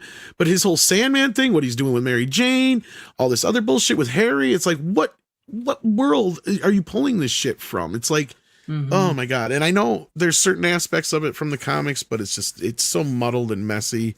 The whole thing feels like a committee film, and I can't stand it. And I know some people are going to gripe that it shouldn't be as low as D, but that's where I'm putting it, unless one of you two thinks I shouldn't. No, I'm with you on the D. And the audience is with us on Ghost Rider. They said that's a B. Oh, that's awesome. Hey, if I get voted on that, that's fine. And on that note, Jason Webster says Nicolas Cage is Ghost Rider. So, like, my new Harley, sweet ride. I'll show you. Okay, see, handles great. God, oh shit, no brakes. My hand's on fire. Please. So that's how he caught on fire. First time. Thomas Steen's in the house. How you doing, Thomas Steen? Sends in $4.99. Says, I haven't watched Spider-Man 3 in years, and only once that emo scene of him walking down the street that everyone hated, I thought it was hilarious. Again, that's another one of those things that I can forgive compared to the rest of the film. Ugh. Oh, and I was expecting so much more. I was so like anti-emo everything. Oh my! Like every girl wanted a guy who was emo, and I remember just laughing at those guys. And honestly, I agree, because like if Venom, if he would have got at the symbiote, he wouldn't want to be all emo. He would be all like suave and debonair and like fucking Gomez Adams and shit. Yeah. Why did they give the black suit the Spider-Man lines? I remember there was like, I think I saw some interview with Sam Raimi. Well, his suit looked like, when we did without the lines, it looked like it came from like a bondage club. I don't give a fuck. Give me a fucking accurate black suit, bitch. Yeah, I asked for fucking Spider-Man lines on the suit. And I don't hate the lines. I don't hate the webs, but I get what you're saying. Yeah. What were you saying, Greg? I was gonna say they didn't even give him the Venom spider on the black suit as well. Regardless, no. I mean, like if they put the webs on it, you could at least put the white spider logo on him. Are you talking about on Venom, or are you talking about on Spider's Peter black Parker, suit? On Peter Parker. Yeah, I'm saying I don't. He got it. I didn't mind. I actually kind of dig. Yeah, I kind of dig the silver webs on the black suit. I will say that. I did dig that, but I get where you're coming from. You want basically the black stocking suit. No. I mean, I would have been fine with the where it looks like one big black stocking. Yeah. Hey, I like it big and black, so don't judge me here. We know this. I just wish they would have gave him Peter Parker the Venom spider on the suit, because right, gotcha. He had the same suit as Venom wears. It's like Venom has got the mouth. So yeah, that was the lazy part there. Yeah, that's where it got lazy. Scott Hughes sends in 5, says just showing some support for a great show and maybe bribing a little bit to move Thomas Jane Punisher to an A. I don't know if I can do that, Scott, but you know, I'm good at being bribed.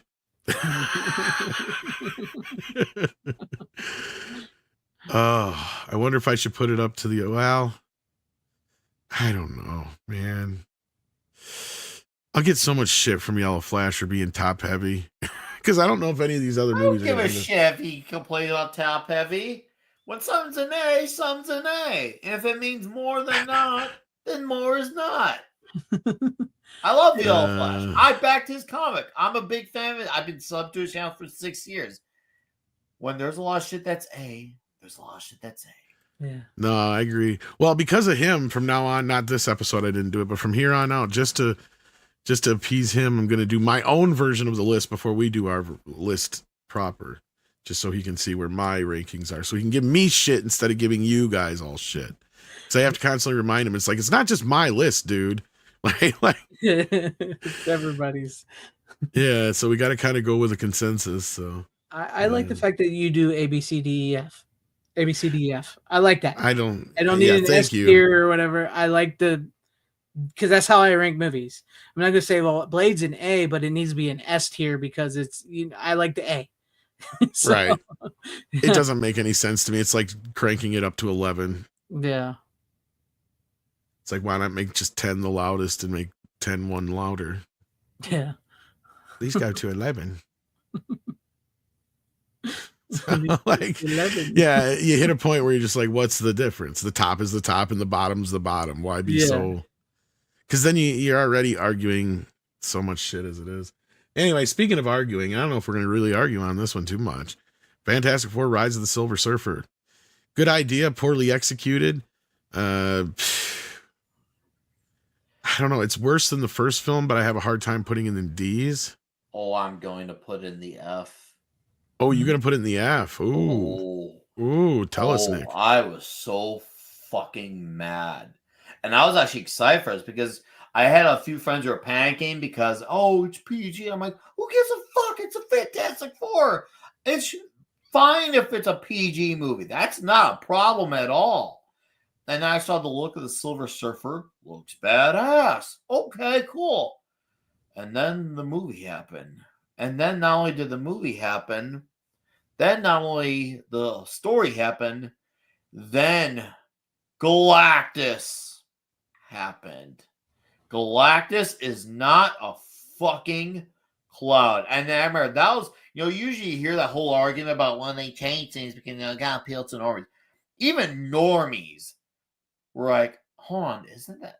I've never heard. Even if they didn't know who Galactus was, they knew he was not a cloud. That shit reached normie levels of outrage. Mm-hmm. Galactus is not a fucking cloud. That was one of the biggest insults to all of comic books. Just that Galactus stuff alone. I cannot believe that they actually accepted that as a, hey, let's roll this. Is a good idea. Yeah, we're going to do this. Yeah, this will be great. People will love it. They'll forgive us for it. And then the aftermath happened. And they reaped what they sowed with that one. I had no problem with PG. I had no problem with the look of the Silver Surfer. But the story and the execution of a lot of the characters and fucking Galactus was absolutely what brought it to an F. If you had taken out the Galactus as a cloud stuff, I probably would put this probably around like a C- or a D. But Galactus brings us down the whole grade automatically. All right. I get you. I feel you. I that's what I said. I think the biggest problem I feel like with these Fantastic Four movies, these ones, is that the villains were the worst part of the film because it's like they managed to do the Silver Surfer, which I thought was amazing. I thought the Silver Surfer was great. I thought Sue and Reed were really on point in this movie. I don't like that they tried to make Jessica Biel look more Caucasian because they made her look really different in this one because they gave her blue eyes and everything and lightened her skin. It's like that was a little much. I knew that messed her up a little bit. But I thought like the characters themselves were still the core there. They were still there. The Silver Surfer was great. I don't think we needed Dr. Doom back. I think they shoehorned him in to this movie. I get it though, why they kept wanting to bring him back. Galactus as the cloud was horrible. But the attack of the fart clouds, yes. The attack of the fart cloud. I'm going to give it a C though in the end because there was still some stuff I really liked in the movie. But there's. I still want to give it a C, but I wouldn't be if it ends up in the D or F. I won't argue in any way, shape, form about it. So I got to stick with it's not as good as the first film. So it's not. I think 2 to 1 on the D on this one. Yeah, maybe I should stay with the D. Because I can't see moving the first film up to B either. So Yeah, Yeah. I'm with you. Yeah, you're right. Yeah. You guys are right. It's a D. All right. Punisher Warzone. This is a bit of an animal because some aspects of it are quite wacky. Other aspects are pretty comic accurate. Nick, let's start with you. What would you rate Punisher Warzone? Oh, dude, we're going in hard. I'm a big A guy for this one. I love that was a love letter to the Garth Ennis run. I love that was quick. You'd put and it to in the the A, point. huh? Oh, I'm sticking it in there. Like I am. Oh, you're going just sticking it in the A raw. all the way, and I'm never backing out. So I love the opening scene as well. My favorite Punisher opening scene of any of the Punishers. I love that whole chandelier. Also, the Jigsaw is awesome in this movie. Why they changed the last name of his character is kind of weird, but it's like, okay, well, that's worst of your problems. Fine, whatever. I like how also the movie has a lot of color. Even though it's a very intense movie, it's not a dark movie at all. It's very colorful, really colorful. And of course, you had the introduction of Micro in the movie. It's nice to have Micro in there. The only nitpick I have, they should have given him white gloves and white boots because I like that he had the slick back hair. I thought he had the right height, he had the right kills. Really great third act. And Lexi Alexander, as crazy as she is offset, she made it a priority to go to the books when it come to influence for this movie. And you know what? Fuck yeah to that, man. She understood this. So I love that she was very mindful of the source material. And I was entertained as shit from this movie. Holy damn. I love this movie. I sadly have never seen it, so yeah. What? You'd love this movie. It bombed. A lot of people were not interested. I have a feeling. Oh, go ahead, Nick. Sorry. I was just gonna say to let Greg know. I know a lot of people who didn't want to see this because they were not so wild about the Thomas Jane movie, and this was 4 years, which now enough time had passed for people and their lack of being perfect and understanding about the 2004 movie. So they kind of just brushed it off and didn't even give it a shot. And I remember this was like 5 months after The Dark Knight hit theaters. Yeah. I don't know why I never saw it. It's just one of those things that kind of like escaped me. It's like, I'll get to it. And I just never did. So I do need to see it though. I've heard a lot of people say good things about it. So, well, I do plan on sending you a package at one of these points. I do have a Blu-ray of it that's not even open, so oh, nice. I'll throw that in with yours. So there you go. All right, so I think we have decided that we have no idea where this belongs. Well, I don't know, but it's up to you. Andre loves it. Nick's going hard in the A for it. I enjoy it. It is probably one of the better representations of the Punisher. As goofy and comic booky as Jigsaw is, it kind of almost, like Nick, I mean, you made the argument for it. I mean, it is almost spot on for the comic book. So, like, I got to go B or A on this one, but I think I'm going to leave it up to the audience.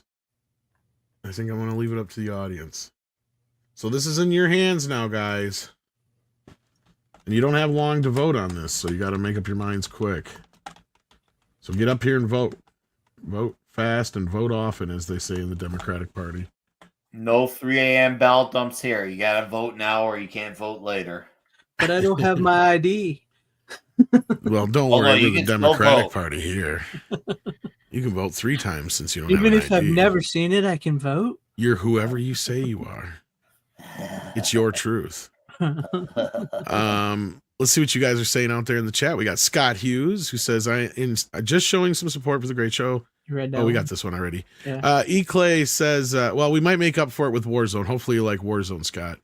E. Clay says, future show idea, top movie soundtracks. Oh, that's definitely been on the list of ideas. Yeah. E. Clay. Ooh, But I got to E. think about how to curate a list. That's the thing. SFX F314 Sabretooth Raptor sends in another 5. Thank you so much. Says I would put Fantastic Four 2 in the A tier and then the upcoming F4 movie. Otherwise, the movie is C- or D. Silver Surfer in this movie is S tier than Surfette. Yeah, I mean, that's the problem with trying to compare. You can't.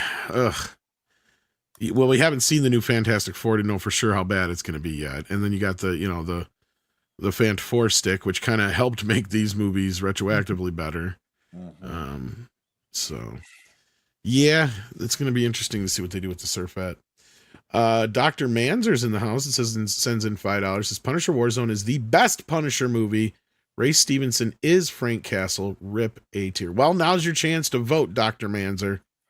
Get your vote in and make your argument in the chat. This helps, I'm sure, because you got everybody's attention now. So we'll see where it lands. While that is being sorted out by you guys in the chat, we hit the end of our era with a little movie called Wolverine Origins. Boy, oh boy, was this a mixed bag. Supposedly ghost directed by Richard Donner. And there was an early cut that leaked online. Mm-hmm. I remember. And this movie is a mixed bag of holy fuckery to goddamn Liev Schreiber's a good actor. So here we go. Because this kind of makes up for what you were saying, Greg, earlier with one of your issues with X-Men, and I'm glad you brought that up because I was going to bring it back around now. Because the mistakes that were made in the first X-Men movie with Sabretooth, I think, are made up for here. But we get a lot of other problems. So go ahead. Let's go with you first and see how you feel about Wolverine Origins.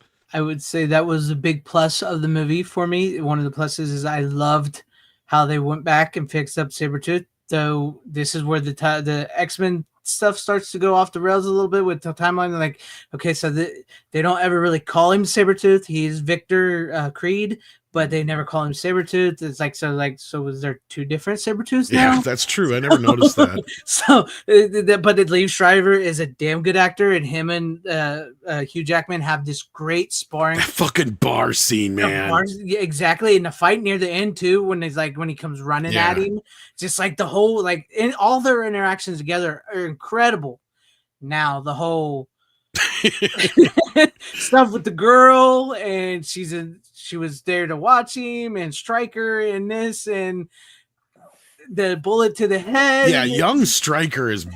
I love the actor Danny Houston. Yeah, love him as an actor. But what the fuck did they do to our poor boy? I mean, he's no what's his name? I already forgot his name. Brian Cox. Yeah, Brian Cox. not even He's close. No Brian Cox doesn't even look like Brian Cox. I don't even of course, Deadpool. We all know what. Oh yeah, they did wrong there. It's a mixed bag. Yeah, we didn't even get to Deadpool. Yeah, right. Shit. Because there's some really good stuff in the movie, and there's some really shitty stuff in the movie that can fluctuate from anywhere from a C to an F while you're watching it. And this movie makes that literal mistake of introducing you to these characters that they force you to like, only to kill them in the next scene. The old folks, where they take in Logan, like, here's my son's jacket. It looks like it fit you. And he's got a motorcycle. You're like, oh God, these people are so sweet. And they lost their son. And Logan, those bastards shot him. They're dead. Like, before you can even get the thought out, you're like, shit, they're dead. Like, what the fuck? This is like speaking of that, like his claws are the fakest I've ever seen. There's too many CGI claws in this movie. That's for sure. When he's in their bathroom and his claws come out and he like cuts up there, it's like the fakest claws in the world. It's because they're all CGI in that part. Yeah, bone claws look good though. Yeah, the bone claws were cool. See, that's the thing. For every one cool thing they got in this movie, there's like 2 or 3 things that go, yeah, exactly. And then the Deadpool thing is enough that it makes it stack up. But okay, so Nick, you've been quiet. You've been very quiet. Let us have it. Tell us all that is wrong with Wolverine Origins and all that is good with Wolverine Origins. The good, the bad, and the ugly. Just when you guys thought I was done with hot takes for tonight, Oh boy, this can go any which direction. In any which direction. I'm ready to commit like I've never had before. Ladies and gentlemen, I'm giving this movie a B. What? Yep. I'm good. At the time, I gave this movie a D, but I You gave it revisited a it for the D. first time since I saw it in theaters last year. And I really reappreciate this movie. Now, there's still some really awful shit in this movie, but my fun factor of this movie, the fun factor is an A. I love the fight to him and Sabretooth. Yeah, the CG sucks. The CG is awful, but this is a retardedly great time. This movie, the story is retarded, but I have so much fun watching this movie. I can forgive the He wants to stupid kick you. bullshit that they did to Deadpool. Oh, I'm not done. I didn't even mind the Gambit in this movie as well. I had no problem with the Gambit in this movie at all. And I don't even hate Channing Tatum. Is this next? Also, I'm gonna have the best hot take before on out here. This is the best Wolverine of the 3 movies. What? Like Logan and Wolverine. Fuck Logan. So now, see, I do get crap for that myself. I actually thought the Wolverine was better than Logan. I agree. I didn't really care for the Wolverine as much. And I love ninjas. But that ending really with the like fucking shredder bot robot transformer thing. Yeah, that really yeah. Personally, I thought it was better than Logan. That's my hot take for the night. I like the Wow. Old Man Logan comic. I saw the Logan movie and I was not a fan. Oh, hey, Fuck, guys, dude, Professor I'm never X gonna died live this again. down. Professor X died again. Did you know that? Yeah. Oh. Deadpool and Wolverine actually redeemed him because of how bad. I was actually glad he came back. So I'm like, oh, good. Now they can get Wolverine back to being done right. And then Deadpool and Wolverine course corrected that shit. Oh man. I'm The sorry. audience is gonna eat us alive if I'm we still put it saying very X-Men high. Origins Wolverine is anywhere from a C to an F. So For Rock fuck's sake. says, just bring it. Oh, for fuck's sakes. And the Warzone vote is too damn close and only 50 votes so far. Come on, we need a few more votes than that. Holy Christ. And if you're listening in on X, come on over to YouTube and at least come and vote because this is too close right now. 31 to 35 AB with C being 25%. That's even too close. We need to look. Tom needs to make Logarine movie. Logarine sounds like fucking something you wash your mouth out with. he forgot his past, but now he's got fresh breath. Oh. Logan FKA 22. This is a good question, and we did address this, but asks for $5. Thank you for being so generous. Says sorry if this has been addressed, but what about the 1990 Captain America movie? I wanted it on here so bad, but it was straight to video. And I tried to find where it was at least released, and I would have given it. It would have been able to like the Punisher. It would have gotten through because that got very, very, very limited release in like a few theaters.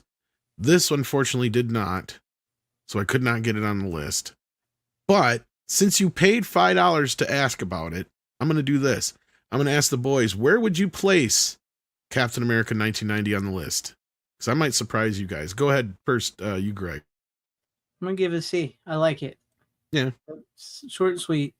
I think the Red Skull in the beginning and their fight that they have is incredible. I'm interested to see the actual director's cut that they supposedly found and are fixing up.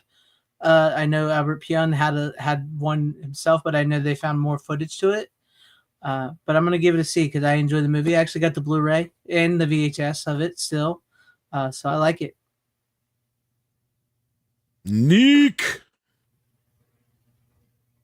I'd say about a C minus, teetering. I mean, to be fair, I have not seen it since like 1999, but at the time, 11-year-old was happy he had a Captain America movie since he was getting into Captain America comics. But I can't imagine my point of view is held up on it. Maybe I'm wrong though. I should watch it again. Yeah. Okay. I rate this movie in two ways. As a movie, for like just the cinema, like Scorsese likes to say, it's at best a C, like you guys said. It's average at best. Since it's straight to video, that adds a little bit of the value to it, to where it's like, if it was a theatrical film, then yeah, it's a huge, like, low budget film, or you know what I mean? Like, it's yeah. But the minor things they changed in the story don't bother me as much. I mean, I get what changed and I don't like what they changed, but it's like, whatever. The idea that this movie feels like this, like we got $1 million and we're going to make a movie as best we can fucking do it, because we love Captain America. Yeah. That's what this movie has going for it. That there's just something about it that, regardless of how cheesy it is and how bad, it almost feels like a full moon movie, and Greg and I will like, there's some aspects about it. So, but there's just this charm about it that I love it. So I would definitely put it up in like the B category when it comes to this kind of list right here. If it was on here now, I would fight for it to be a B, because it pays a lot of loving homage to the original Captain America comics. Sure, it has a few things that they had to change or they changed that don't make sense, but it does the best it can with what it has. And Albert P. Yoon is a great director as far as having little to work with. And what's funny is, some of y'all may not know, this is technically the sequel to He-Man. Mm-hmm. So what I mean by that is, okay, they basically, the idea that they have in this movie that, where the Red Skull, like, makes himself like into a businessman and covers his face up and all that shit. Skeletor did that in the sequel to Masters of the Universe. Yep. and it took place on Earth, and He-Man like forgot who he was and all this shit. So basically they just swapped out He-Man for Captain America and Red Skull for Skeletor. And that's basically the movie with, the Captain America stuff on top of it. And I didn't like how they gave him like a limp instead of, but I mean, at that time they couldn't do what they could do with the MCU. So like, it's kind of charming. I got to give it credit for all that it tried to do with what it had to do to work with. So I hope you got your $5 worth there, buddy. And in the meantime, we got a few more votes, but we need some more, guys. We got to vote. Especially if you think I'm going to let you vote on Wolverine. Otherwise, we're going to put Wolverine in like the C or the B's category. So, and I'm going to work on this SFX Sabretooth Raptor. You just wait. I don't know what I'm going to do, but we'll figure something out. Logarine. Twice the Logan, twice the Wolverine. He's Logarine. I think the B is starting to really take off for Warzone. Yeah, I think we're gonna give it to Warzone for the B. I'm honestly surprised. I thought it would be an A, because I've heard a lot of people talk good stuff about it. I'm a little disappointed in you guys. I'm actually not surprised that it actually hit B. I could see a lot of people just thinking it's like a B movie type of thing. No pun intended with the letter B. But I can see the perception of it being that. So I don't blame. We're gonna get so much shit for this.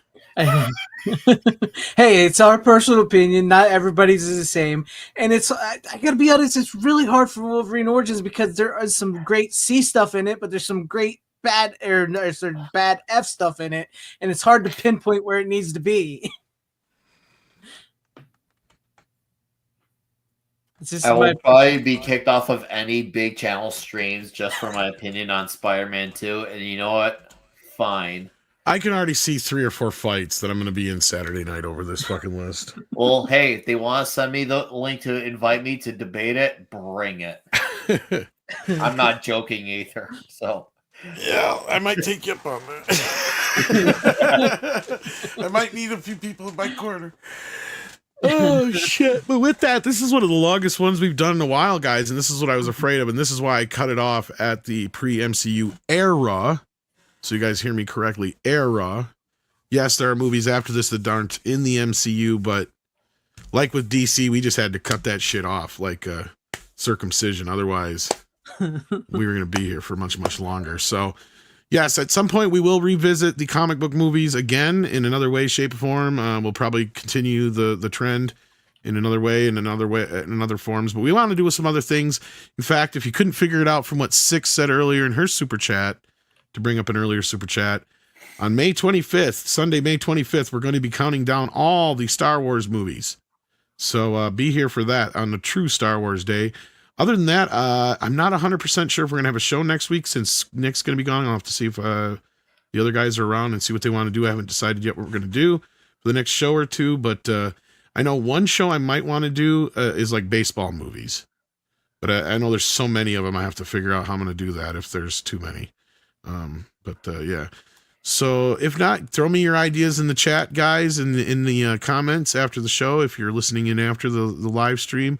And let me know what kind of list you guys would love to see on here. And I definitely am taking down all your ideas and considering how to cultivate lists for them. And we don't have to just do movies. In fact, that's another thing I'm trying to think of is maybe next week we'll do something that's not so movie related. But I don't want to do music when you're not here, Nick. So maybe I'll try to find something else similar to that. Or comic adaptations or something like that. I don't want to do that either. So maybe we'll see what I can come up with. I think no, we didn't do Schwarzenegger films yet. No, we have not. But I don't know if I'd want to do that. That's a wad we should hold until it's like the right time to blow. And I've given these guys the opportunity to do a Bond stream because I can't really add much to that. But yeah, so and that's one we might actually have to do, and you'd have to do in different tiers in its own because there's so many. I don't know. And Nicolas Cage has so many movies, or I do like a Nicolas Cage one. Oh, we gotta do. Here's a way how you condense that down. Do Nicolas Cage 90s. That are theatrical and starring only, kind of like we did with Gene Hackman and such. But here's the thing: he even started a lot of movies in each decade. So I think by decade might be your and 90s Jay would Price. probably be is 90s maybe compromise a little bit the 80s. Yeah. Jay Price, that's not a bad idea just before Star Wars. Maybe do Star Trek films. Maybe. Disney afternoons. Maybe. Yeah, we should get to some TV shows. That's not a bad idea. Ooh. That's another plausibility. Again, I got to be able to kind of think of a category that I can cultivate the movies for, or shows for, or whatever. Spielberg films or Scorsese films I've seen pop up in there too. Those are good ideas. Yeah, because I don't think we've done a director yet either. So, I'll think about them. You guys are throwing some great ideas out there. I want to thank you all for doing that for me, and it helps, and it lets me know what you guys want to hear us talking about. And speaking of talking, Nick, what do you got coming up that you want to plug? Anything? Oh, yes. Toxic Tuesday. We'll be talking Grandma's Boy. I can't wait to be talking about that.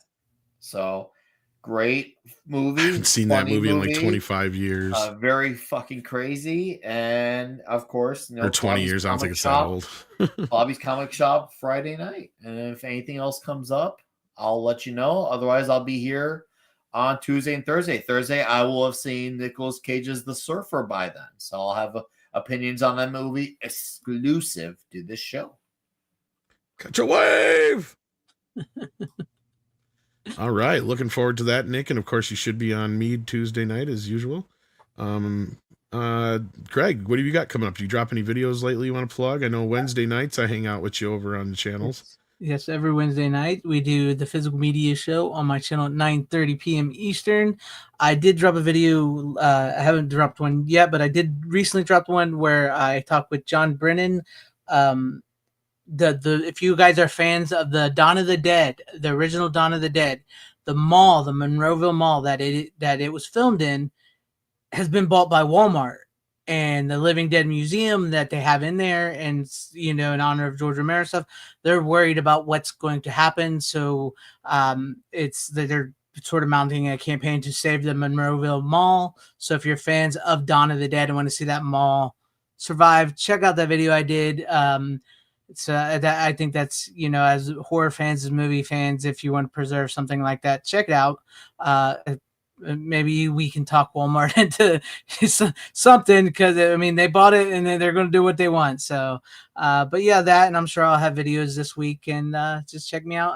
I do physical media, horror stuff, movie stuff, all kinds of good things over there. So check it out. This week we're going to do some Van Damage on your show. Oh, nice. And I'll see if I can try to get Michael from Anchor Bay to come on the show. I'll see if he's free, and hopefully we can. He'll love to hear me bitching about Shout Factory then. So I'll see. I have to ask him and see if he's available. So I'll try. But yeah. Because I got to agree with what's his face who does, what was it? The I forget his name. The physical media guy. Beard and long hair. The horror guy, Christian horror guy. Christian and horror. Yeah, because man, they got Time Cop. Not one fucking special feature whatsoever. Not even a trailer. It's like you have one of Van Damme's arguably most popular and probably highly profitable films, and you did jack fuck all. Right. For it. I heard about that. What the fuck?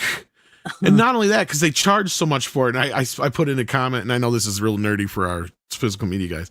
I said they might as well just made it a Shout Select title. Then we would know not to expect shit. Because he's also got a point. Like, why the fuck is it under the Scream Factory label? Yeah. Do they have to hit some kind of like whatever minimum or something? I don't know. Like, yeah. So those are some questions I'd love to hit up with Mike, though. It's kind of like, because he's kind of got a little insight into that, some of that stuff. So yeah. Anyway, that's a little nerd moment there. It's late. I'm getting tired. So take care of yourself, guys. Check out Fanzine, FANZCENE, and of course 32 Flavors of Black Weiser, aka 32 Flavors of Nick Weiser. And until next time, see ya.